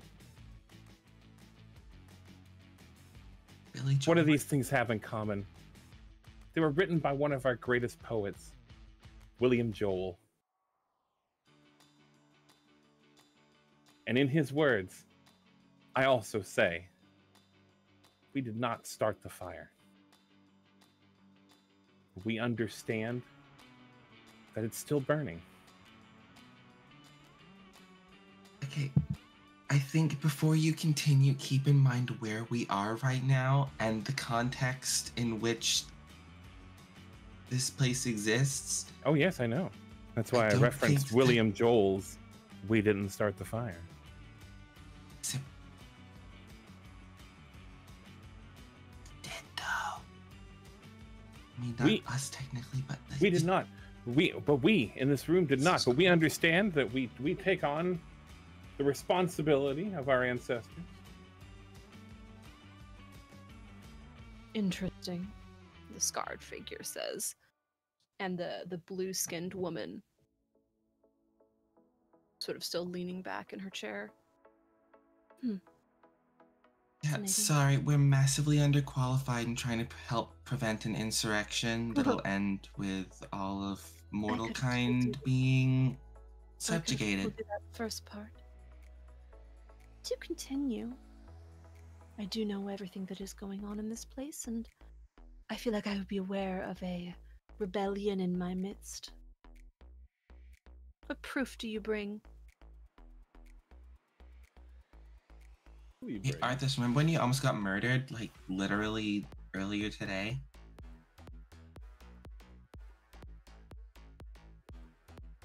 Would you get? I don't suppose you'd have any bruising from when she knocked you on your ass. I wasn't knocked as much as like I went for an attack with my legendary blow. And that level of emotion cannot be faked. Do you not? And the Harlequin figure just sort of, You do have such a fascinating thing on your person. You don't need to bring it out. I can already see it. But Well, I feel like that is a violation of my privacy, and that's not okay. the Largo. rules here of your mortal world do Statement. not exist here. Oh, statement! Beware of No, Ah! don't make the statement. you reach to pull it up, and all of you see something coil up, and it doesn't bite, but it grabs your wrist as this rose-colored snake grabs around your hand, and Hudson is just looking at you. And for a man that does not seem very serious 90% of the time, he looks deadly serious. Don't, man. Wrong call. He's just showing it to you. He's just making sure everyone can see. He's not concealing it, right? Largo, what was Right. your name again? What's your new name? Arthur? Oh, Arthur Stormwind. Arthas. Or something. Yeah, sorry. He's real proud of it. It was a gift, in fact. Imagine so. Gift from a fae, even one like the Druid of Ostrenvoso, is still very powerful and very important. You are very important, aren't you? Oh, God. The I'm Harlequin a figure is legendary. just I'm a watching you. legendary paladin. Oh my Who? goodness. Yeah. Yeah. It And is this is fascinating my. to meet you, great powerful paladin. You bring such fascinating stories to us here. Finally somebody gets it. Yes, I am a paladin. I'm a holy paladin, in fact. Wonderful. And you all see Yeah. the small figure, the little figure with the horns, sort of jump down off of their chair. And they are very small. They're probably only like 3 feet tall. And they hop down over and walk over to Oleana directly. You are not doing well, little angel. Are you alright? Oleana is just looking down at them and just, they can't even meet their gaze. I'm sorry. You don't come here very often. You do truly have a purpose, do you not? No, you don't have to speak, it's alright. They just sort of gesture for Oleana to sort of lean down, and Oleana just sort of crouches down, and they like step up and hover off the ground a little bit and lean their forehead against hers, and you see where Oleana is glowing that very faint green, the horns and the marks on the person's face sort of glow in this pulse, in this almost moonlit like affectation, and they just sort of lean there for a moment and lean back and step away. Interesting. And the figure turns back to the council. She has seen things. The angel she has. Would like to hear from the others. You speak of a great rebellion, insurrection against us? Whispers have been said, but none of them have made it here. I would like more information about someone who is trying to do whatever it is they're planning. The burned figure. What would you have of us? You would use our power for your own will or for something else? What do you propose, mortals?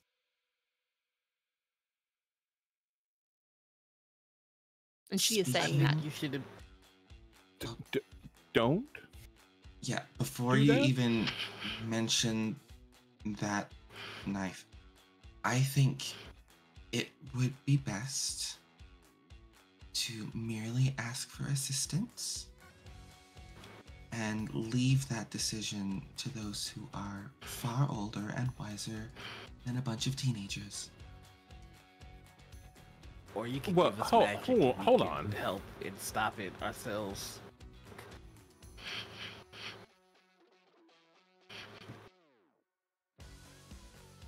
Why would I do that to a bunch of young mortals who don't know any better? Give me a Shouldn't. reason. Because we like do know better. We're not gonna be like the jackwads that like burned down Seattle. We've been raised in a much more understanding era than that of yesteryear.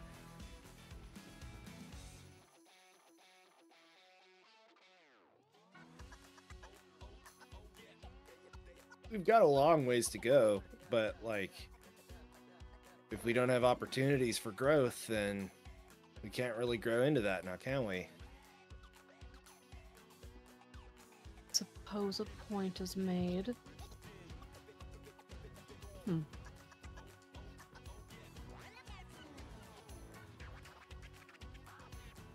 It will be considered, but what actual threat do you bring? And they're talking to all of you, but looking down at the small horned figure. She has seen several of the outsiders plotting to overthrow the court.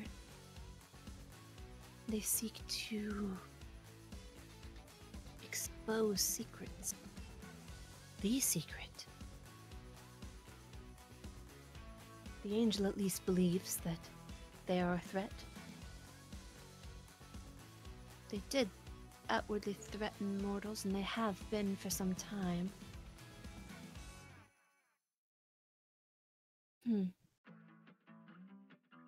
Interesting. I do not know if this warrants our intervention, but it is certainly to be considered. And the figure sort of hops back up to their chair.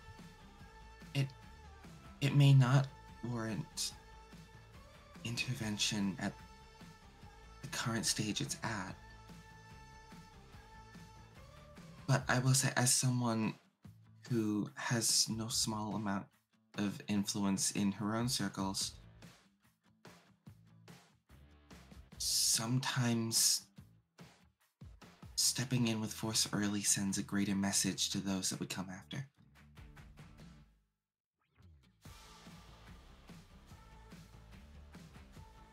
In my humble opinion. Humble, and it is an opinion. And the burned figure is just sort of shifting. And as you see them shift, you all see their skin appears to be stone, but there are these sort of dark marks down their neck, their shoulders, and coming up their arms.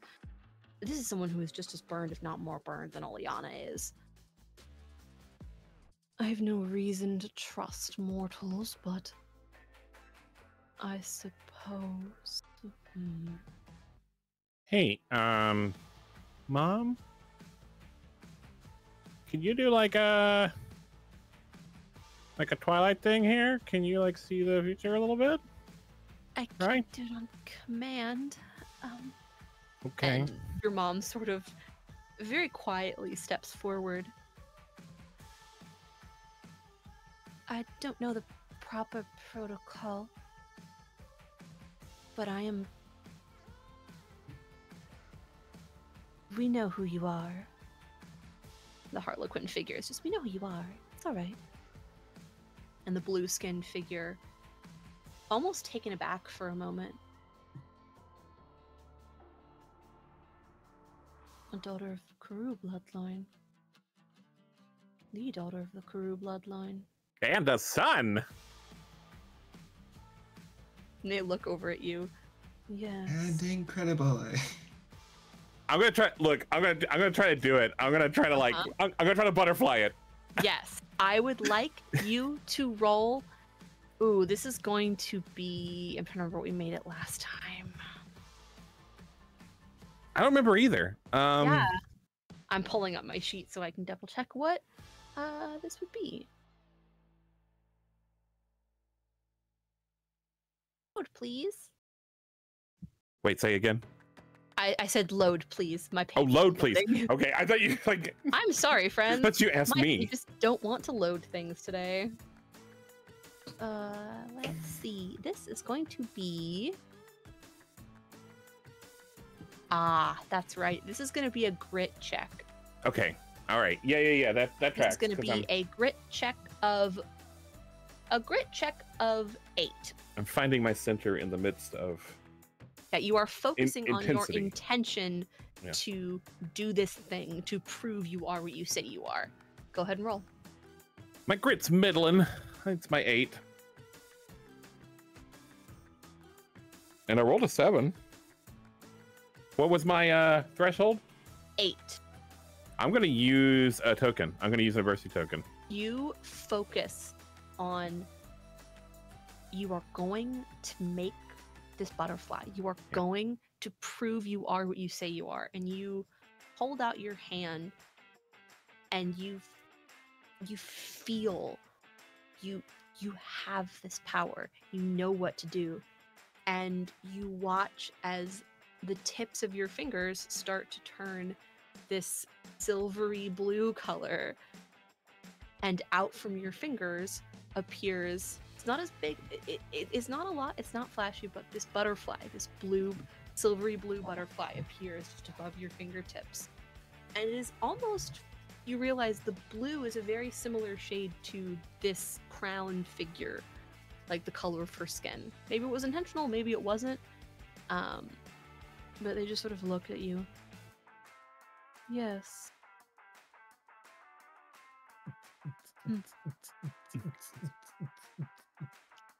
Aha! Have you to say? I look at my mom though. I look at my mom for like. She is smiling. She's looking at you and she has this very warm smile on her face. My mom's proud of me, you guys. My. You did not say more. Oh. They're Okay. the figure's talking to your mom. And she's just sort of looking around and is about to say something else when you all suddenly hear a clattering noise as the burned figure who was holding a cup drops it, and you see that the metal has turned this sort of bright like gold color, and she's like, what the f- See, that's how you get burned. and the doors, which were still open behind you, you see something shoot through them, and someone very like superhero pose-esque lands in between you all and the council, and you see in the light this tan-skinned woman with sort of reddish brown hair, and her sleeves have been pushed up, and you see that her entire hand coming up from her fingertips down all the way up into her sleeves are glowing the same sort of gold color as the cup, and their eyes are that same color, and they are just looking up. I'm sorry about this. And they jump up and towards the burned figure. And all at once, hell breaks loose as Oleana, seemingly pulled from whatever trance she was in, grabs whoever's closest to her and pulls you all back from this. Hudson and Bronwyn both they're all just grabbing you and trying to pull you away from what is clearly some sort of fight about to happen. And yes, Noir. So when I see hot hand happen, Yes. and the same glowing light, Yes. can I throw my dagger at the bad guy? I will allow you to roll a fight check, difficulty of 12. Okay. I know this ain't that kind of game, but can I like bardic inspiration or something and like Normally, donate adversity tokens if it'll help? it's a snap decision, so because it's you didn't plan. Well, Can't you use adversity tokens to assist? yes, you can. So yeah, you know what? I'm gonna say that I will allow that you guys talked about potential outcomes of what was going to happen. So I will allow anyone who would like, you are free to donate adversity tokens so long as you can justify how you're helping. I go, wait, what's your, okay, third time. What's your new name? What's your new third name? My name is Arthas Stormwind. So I'm gonna be like, Arthas, make a statement. Here we go. Y'all, I'm so nervous. Also, I'm gonna maybe try to use magic? I don't know. I don't know anything yet, but If you would like to try and use magic, I will have you roll another grit check.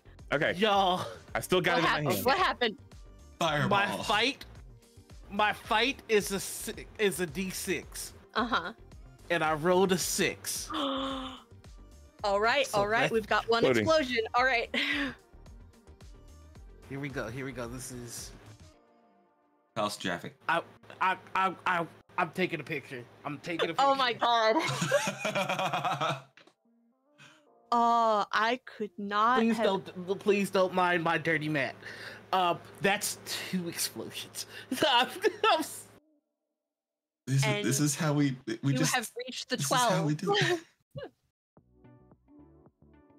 All right. With Okay, so I don't think you I'm need gonna magic. roll Never one more mind. time.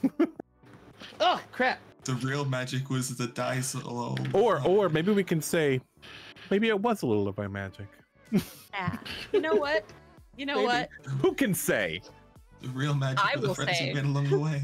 I suppose So- you could say. You all watch as you are forcibly pulled back from all of this by 14 varying adults. And like, you know this is the time. You hear make a statement and you pull the knife out, you look and you throw and it sails through the air in a way that you have only seen in a video game before. It just hones in on its target It's a quick time event. and it stabs into this woman's back as she has grabbed on to the burned figure and is holding on to them by the shoulders, and she lets out this wail as the blade just sinks into her and she coils back and whips her head back in the direction, and it gives the burned figure just enough time to shove them back forward. Was that you saying you were gonna do something, Kyle? No, Or I was waving. oh yeah, you just I was waved blaming somebody else for that attack. as the figure is pushed back down onto their back, onto the ground, into the knife. And they just are buttering and angry and confused, and the burned figure just walks up. And you see now that this figure is standing there, probably like 7 feet tall and just stand and push their hand down onto the figure's chest and lean down over them, and you all hear them say very loudly, so it echoes off the room. Artist, I think you You might weren't actually there. be a paladin. I think you might actually be a warrior. Understand. And they pull them up off the ground, and as they do, the figure just sort of doesn't quite explode, but burns up into that gold light, and the blade is just on the ground. And they sort of shake their hand off. I said about you, that was awesome. I think I'm a freaking rogue. I was rogue. And they turn I mean, back. I said it like 2 episodes ago, but sure. And you all are watching as this figure just sort of walks past all of you, leaves the dagger on the ground, and just walks back. I'ma go get it if nobody says. Yeah, you can go and pick it up. It has blood and some other goo on it, but it's fine. Oh, the goo! See, Hey, you get a little that's bonus worth a lot. cash. You can buy Yeah, pizza with that. Hey, we can get some pizza. you get pizza's on me, everybody. That's the pizza buddy. So stupid.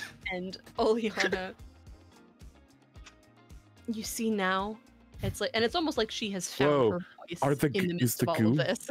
Is the goo adversity tokens? Is the adversity it's tokens learned. goo? I mean, it would make sense if it like she was trying to tell us like, oh, it's giving up part of yourself. It's your, like it would track that I goo is didn't think adversity about tokens. that, but anyway, Yeah, sorry. almost as like she has found her voice in amidst all of this. Oleana finally speaks up, and everything in this room, whenever anyone talks, kind of echoes off the wall. But when Oleana speaks, you've heard her use her power, you've heard her sing, you've heard how powerful she can be, but it's like she commands the attention of everyone and everything in this room, even if they're not looking at her, Including us. including all of you. Okay. You see? They need to understand what we are. That we can't let this happen. They'll keep coming back. They're going to keep coming back until the point is made. And she just sort of looks between the council and the rest of you. But perhaps not in the way I had originally intended. And she takes a couple steps closer.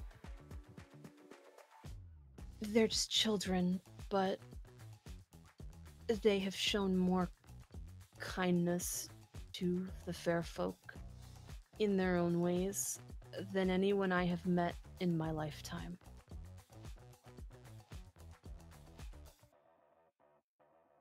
It may not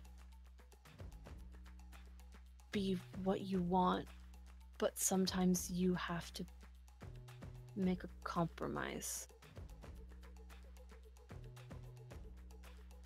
I have survived far more than I should.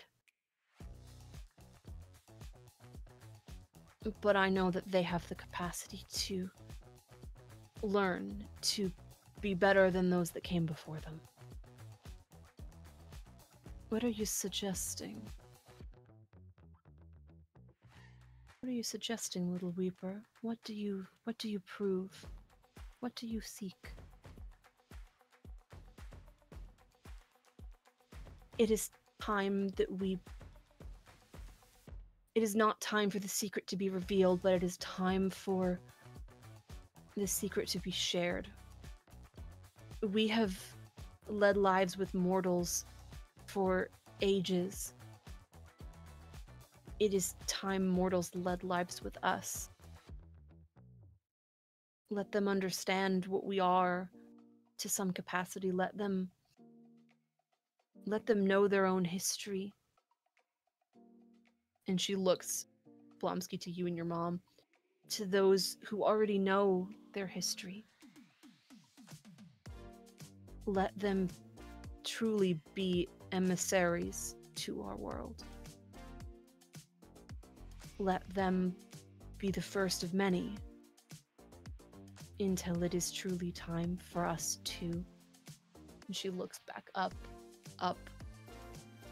to join them once again.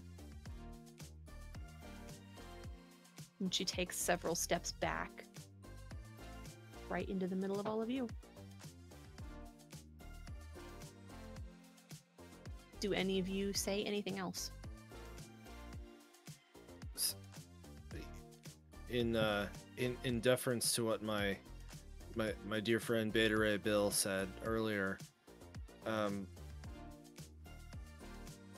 we have another poet who once famously said, "You can't always get what you want, but if you try, sometimes you get what you need." And maybe this is what you need right now. He didn't say that last part. That was me. I added that a little bit. No, I know. We know. The Harlequin is just has this big bright has been smiling this entire time. There is another poet that says sometimes you can't make it on your own.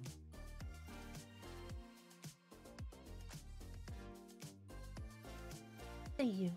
And the Harlequin is just looking at the others. And the burned figure, the crowned figure, the horned figure, just sort of look amongst all of you. Each sort of sharing your glance for a moment. And there is this pulse of energy throughout the room as they all nod in unison. And it is like literal, you all see from where they're sort of sitting in this half moon shape, they nod and there's this pulse of light, this sort of glowing soft light that pulses out from them through all of you. And nothing, you don't feel different, but it's like you know something is different now. Ashley, you feel that cool sensation inside of you get a little bit stronger, but it's different. It's recognition.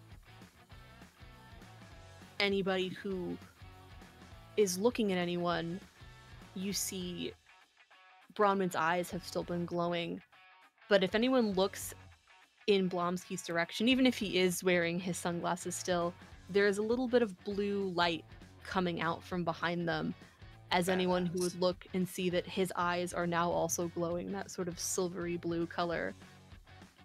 Largo, you feel the dagger in your hand, and it is not only humming, it is glowing with this soft, bright, the red light is stronger, more potent than it was before. And Carter, you just look at all of your friends, all of you, and you don't really know what's gonna come next. None of you do. But through God knows what, you managed to convince somebody to do something. And along the way, you mended some friendships you didn't realize you had to mend in the first place. And you're all standing here hundreds of thousands of feet underneath a city you've never been to before, in a completely different place, surrounded by beings who are capable of things you can't even begin to picture. And Oleana lets out this sigh of relief and holds out her hands. I think our work here's done.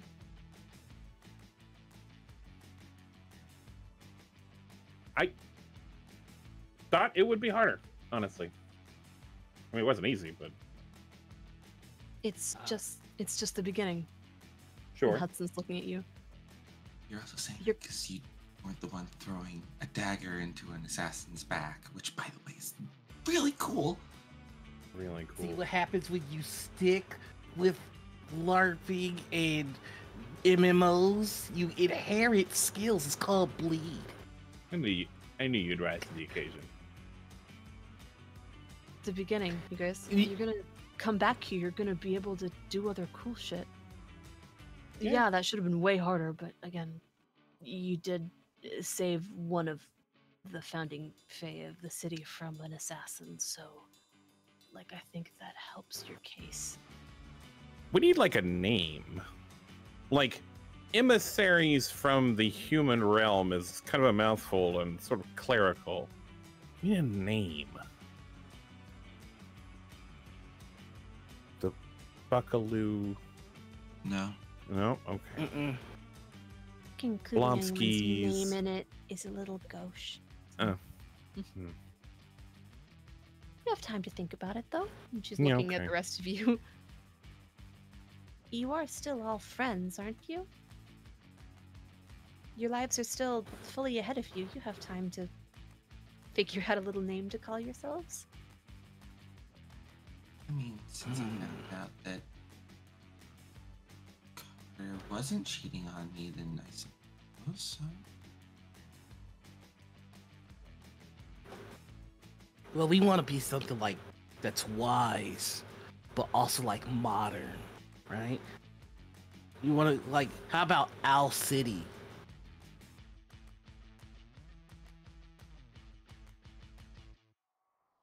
Having this conversation, and you don't realize, as you're Oh, I almost passed out. amongst yourself, that you are now no longer standing in the middle of the council room.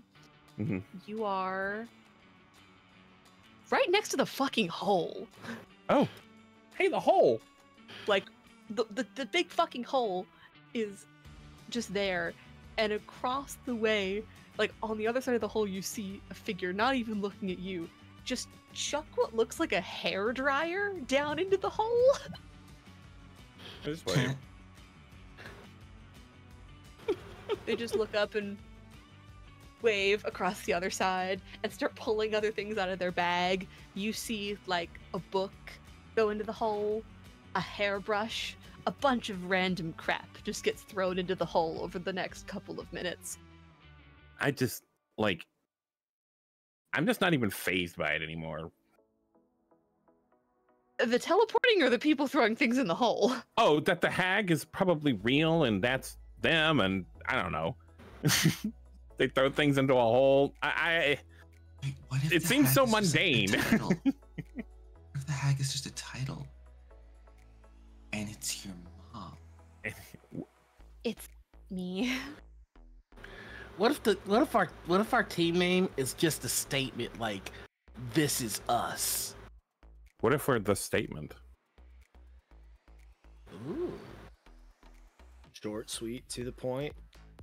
Now, It's- let me float this by you. Blomski's statements. No, that doesn't. Or No. anything that has any No. of your names in it. But no. the first statement- one's not bad. Statement's not bad. We can workshop it. Well, You know, I- like, yeah. oh, I was just gonna say, like, well, we're all kind of nerds, and I have a legendary blade. So what if Oh god. we're Nerdsmith? Yeah, I knew that was coming.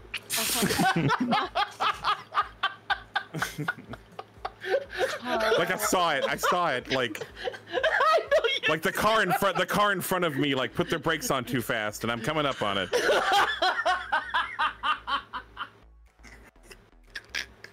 So that's gonna be it for today's episode. You know what? I'm not sorry. I'm not sorry. No, Len, I'm kidding. All right. We're not going to end there. We are going to fade from Start there. and there. No, we're not ending. That is basically. Oh, you. I at guess the I end thought. of this scene. I guess I thought Maury was in charge of that. Oh, okay. I'm not. We fade out from all of you trying to come up with your name and just having a good time. And well, this is the end of this story. Maybe one day we'll come back to these kids. I would like to, as a little bit of an epilogue pin, ask each of you, what do you think, not necessarily what comes next, but how does your character move forward? What changes about the things that they do? Do they interact with people differently? Do they try to do different things? If anyone has any particular thoughts, you can go first, or I will nominate someone if nobody has any ideas.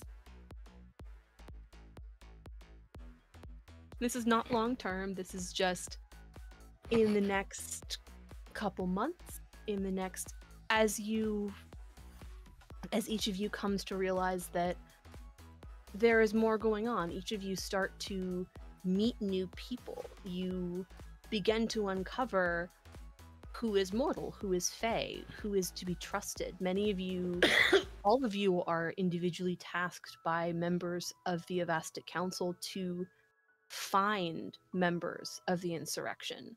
They trust you to infiltrate places they cannot, to meet people. They tell you just do what you do. Meet people, interact with them, learn what you can, but be safe. And while they don't teach you magic, they do teach you ways to protect yourself. Ancient things that were lost to mortals, ways to protect yourself, to ward yourself from fairy magic, from fairy charm, things that may not work against them, but will potentially work against other lesser, younger fae. And if any of you have any particular thoughts about that, go ahead. Okay, I'll go. Yes, Noir? So Largo now needing to be out in the world, without magic, he studies how to talk to people, and he also begins studying basic sleight of hand and hand-to-hand magic, and he finds 2 individuals to model himself after. One, he begins to wear a lot of like jewelry, and he slicks his hair back. He starts wearing eyeliner as he is taking on the persona of his new inspiration, Chris Angel. And in order to learn to talk to people, around this time there was a show on MTV called The Pickup Artist. And he now wears a fuzzy top hat like the Pickup Artist Mystery. No longer, no! Don't go down this road! I've been down this road, don't do it!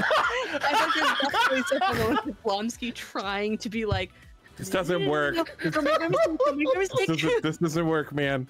Although, like, I kind of get it. Like, you're gonna keep one thing from it. And it's probably gonna be the fuzzy hat. Yeah. It does kind of work for you. I understand what I have to do in order to get people to help us. I've got to freak their minds. Now, see, Blonsky can't argue with that because, like everyone else, he thinks Chris Angel like fucking rules. So he's like, yeah, freak their minds. Absolutely.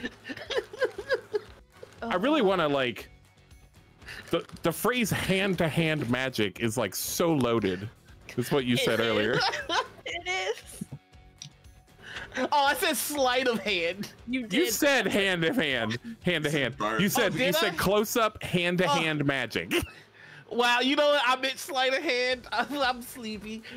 But he becomes the next mind freak. And also, if you've never watched The Pickup Artist on MTV, do it so you can see why some of the people you know are like the way they are. It's awful. All right. Anybody else? What did the home situation become for Blonsky? That's very specific for you. So once you get home, it is a matter of days. Sure. Your mom literally packs up what is important to her, which isn't much, and she leaves her wedding ring on the table and asks for your, basically takes you and the things that matter, and she leaves. She leaves that house, and you never come back. You move to a completely opposite side of town that actually borders not on Stronvoso, but a different section of the woods. It is a massive compound of a house, and the house is next to it. And you find out that the Carew family is massive. You have aunts and uncles and cousins and extended family that you have never met before that welcome you in with incredibly open arms, that are willing to give you anything you could ask for. Your mom gets herself an actual job and starts she actually starts working at the library. Awesome. And your life changes. You, in amidst the other things that you're doing, you're still going to school, you're still hanging out with your friends, but like an hour after school every day, your mom sits down with you, and she doesn't just necessarily teach you magic, but she gives you the tools to figure out yourself, because that's the most important part of the way that you do magic. She teaches you history of the town, of their family. You meet with different members of your family that you've of this side of your family you have never interacted with before. You discover what your mom wanted for you this whole time, which was a real family. People who genuinely care about you and want the best for you. And you start to realize maybe why your mom fell for your dad in the first place, but why it wasn't going to work. Okay. I definitely agree with this. Like, yeah, I would go live with her thing, but I don't know that I would just give up on my dad. I don't know that I would just completely give up on that relationship. I know we have not painted him in the best light. No, and I definitely think that she wouldn't begrudge you that. Yeah. Over time, she does, like, it's still very raw in the beginning, but she does eventually work her way around to understanding that, yes, your dad is still going to be part of your life. He's not Good. part of hers anymore. But if that's something that you want, in a much more supportive way, she'll be there for you, and she'll supervise that in the way that she can. And yeah, it's very different and very complicated. Yeah. But you are figuring out a way to have that relationship in perhaps a better way than you did before. Yeah, my ending here is definitely like, I'm okay with that. I've like become okay with that. And I'm going to like learn to take the right lessons from people. I think that's a very good ending for Blomsky. But I like this learning magic stuff. That's good. That's some good stuff. Yeah. Yeah, I love that. All right, what about you two? Do we patch Wanna it go out? first? Do we patch it out? I don't know if Ashley. I don't even know if Ashley like gets back into dating for like at least a while. But I do think at the very least, like probably the friendship that it started on definitely comes back. For sure.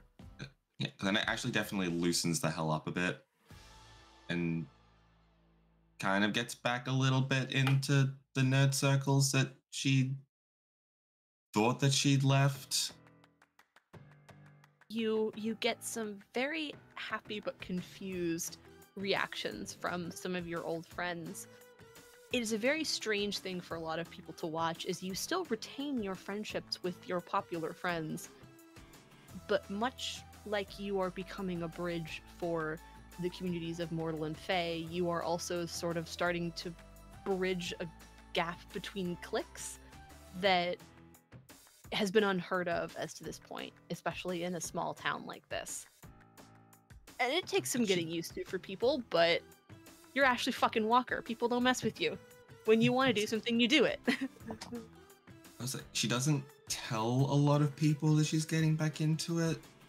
I think the main thing that kind of starts it off is when her WoW account comes back online for the first time in like months. and everyone gets the notification that Too Much Cashly is in fact back online, and I've been sitting on that since episode 1, and I just needed to drop it in at the end. Perfect. So yeah, she kind of just lets it be a surprise. I love that. And last but not least, anything more for Carter, Kyle? I think that being trusted with stuff, because like his biggest fear is being a disappointment. So I think that like he's gonna try like extra hard to live up to the expectations that have been placed on him. So I think he's gonna tell Largo to like release all of the videos, like just like release them all. Like post them, because like, but like in a gradual fashion, not like just like this massive data dump, just like, you know, it's like let's progress. And I don't know, I had this vision of like young Fey folk, like I'm talking like young Fey folk, like finding the videos and coming into him to learn how to skate. Yes, absolutely. Like learn how to rollerblade. Like like young Fey, young part Fey people, and you, as you've been spending time with him, you know, you've learned how to start to recognize them, and it is a strange but nice feeling to have people come to you because they trust you, because they see you as someone that they want to learn from. And yeah, you start teaching people how to skate, and it was always gonna happen, but it is a very wonderful thing for all of you to watch as Daisy sort of slips off to the side and lets Carter kind of become the little leader of their little group. And all of you eventually see Daisy's still there, she's still hanging out, but at one point you see Carter is talking to a bunch of these new people that he's been hanging out with, and she's just kind of off to the side talking to this blonde girl, and they're having this very quiet conversation with each other, and Daisy's sort of pointing out different things, like she's trying to explain something, and she just like waves and smiles to anyone who talks to her, but she's kind of stepped off to the side. She's gonna let Carter kind of take the reins of this, since he sort of just stepped. At least she's still gonna be around. She's still gonna be there to put some little shits in their place if they need to, but there's nobody that does aerial tricks like Daisy does, and so he would be constantly like referencing, like, you gotta come teach, like you gotta come, like, not letting absolutely not letting you roll. You're not getting rid of me sunset. forever. No, absolutely not. And as you all sort of step forward into this new but not bad chapter of your lives, things are still the same. You're still gonna have to go to school, do homework, deal with your parents, deal with your siblings, deal with all of the drama at school, the drama in town. But your eyes have been opened to something bigger than you, something that you're a part of now. And that's not going away. And maybe one day, because of you, it won't have to be that way anymore. That's a different story. This is the end of this story. And I have been so happy and so privileged to be your GM for the last 6 weeks. Thank you all for telling this incredible story with me, this incredible, silly, incredible, fun story. I love you all so much. All of you. I have been Lane. I have been your GM for this Hallow Rock. Thank you all so much. You can find me around here on Nerdsmith doing many wonderful, crazy things. I am at Goth Maureen pretty much everywhere. And for the last time, please introduce yourselves, players. Sorry, I had a technical difficulty. I have been Benjamin Gray. You can call me Ben. He, him. I am part of Roleplay Retcon, a podcast that remakes infamously bad movies with TTRPGs and other storytelling games. We're doing The Spirit 2008, The Spirit right now. Can't talk about like all the stuff I got coming up. I got like 4 cool things coming up, and if I run through real quick, is that okay? Keep it to under like a minute or 2. Okay. Fact. Okay. After that, we got shit. Empire. Never mind. You know what? Never mind. I do it with my friends Jinsey and Alex. You can find us anywhere you listen to podcasts. That's all I got. Hell yeah. I'm Kyle, he, him. I've been playing Carter, of course, but you can find me lurking in the Nerdsmith servers and on Instagram at grain-squared. I make beautiful bread and I take lots of pictures of it. I just finished upgrading my workbench, so I'll be posting photos of the process there. But yeah, just check out my bread. All right, so that's me. Hello, everybody. I'm Noir. You can find me all over the internet as the Noir Enigma. I was playing Largo, the Mind Freak. Oh my god. Watch it happen. And I'm just gonna scoot aside and let the next person go. No, stop. Twitch terms of service. Why? You have anything else to plug, Noir? Morning. Oh, actually, yes, I do. This Saturday, me and a couple of folks are getting together to do Roll for the Arts. It is going to be happening on TTRPG guest channel. And we're donating to the WGA and SAG. So if you want to help some artists that are being screwed over by greedy CEOs, help us out. I'll be playing Baldur's Gate with the Stream Punks. Nice. All right. Last but not least. And I am Maury. You can find me at Momentum Oregon everywhere that matters.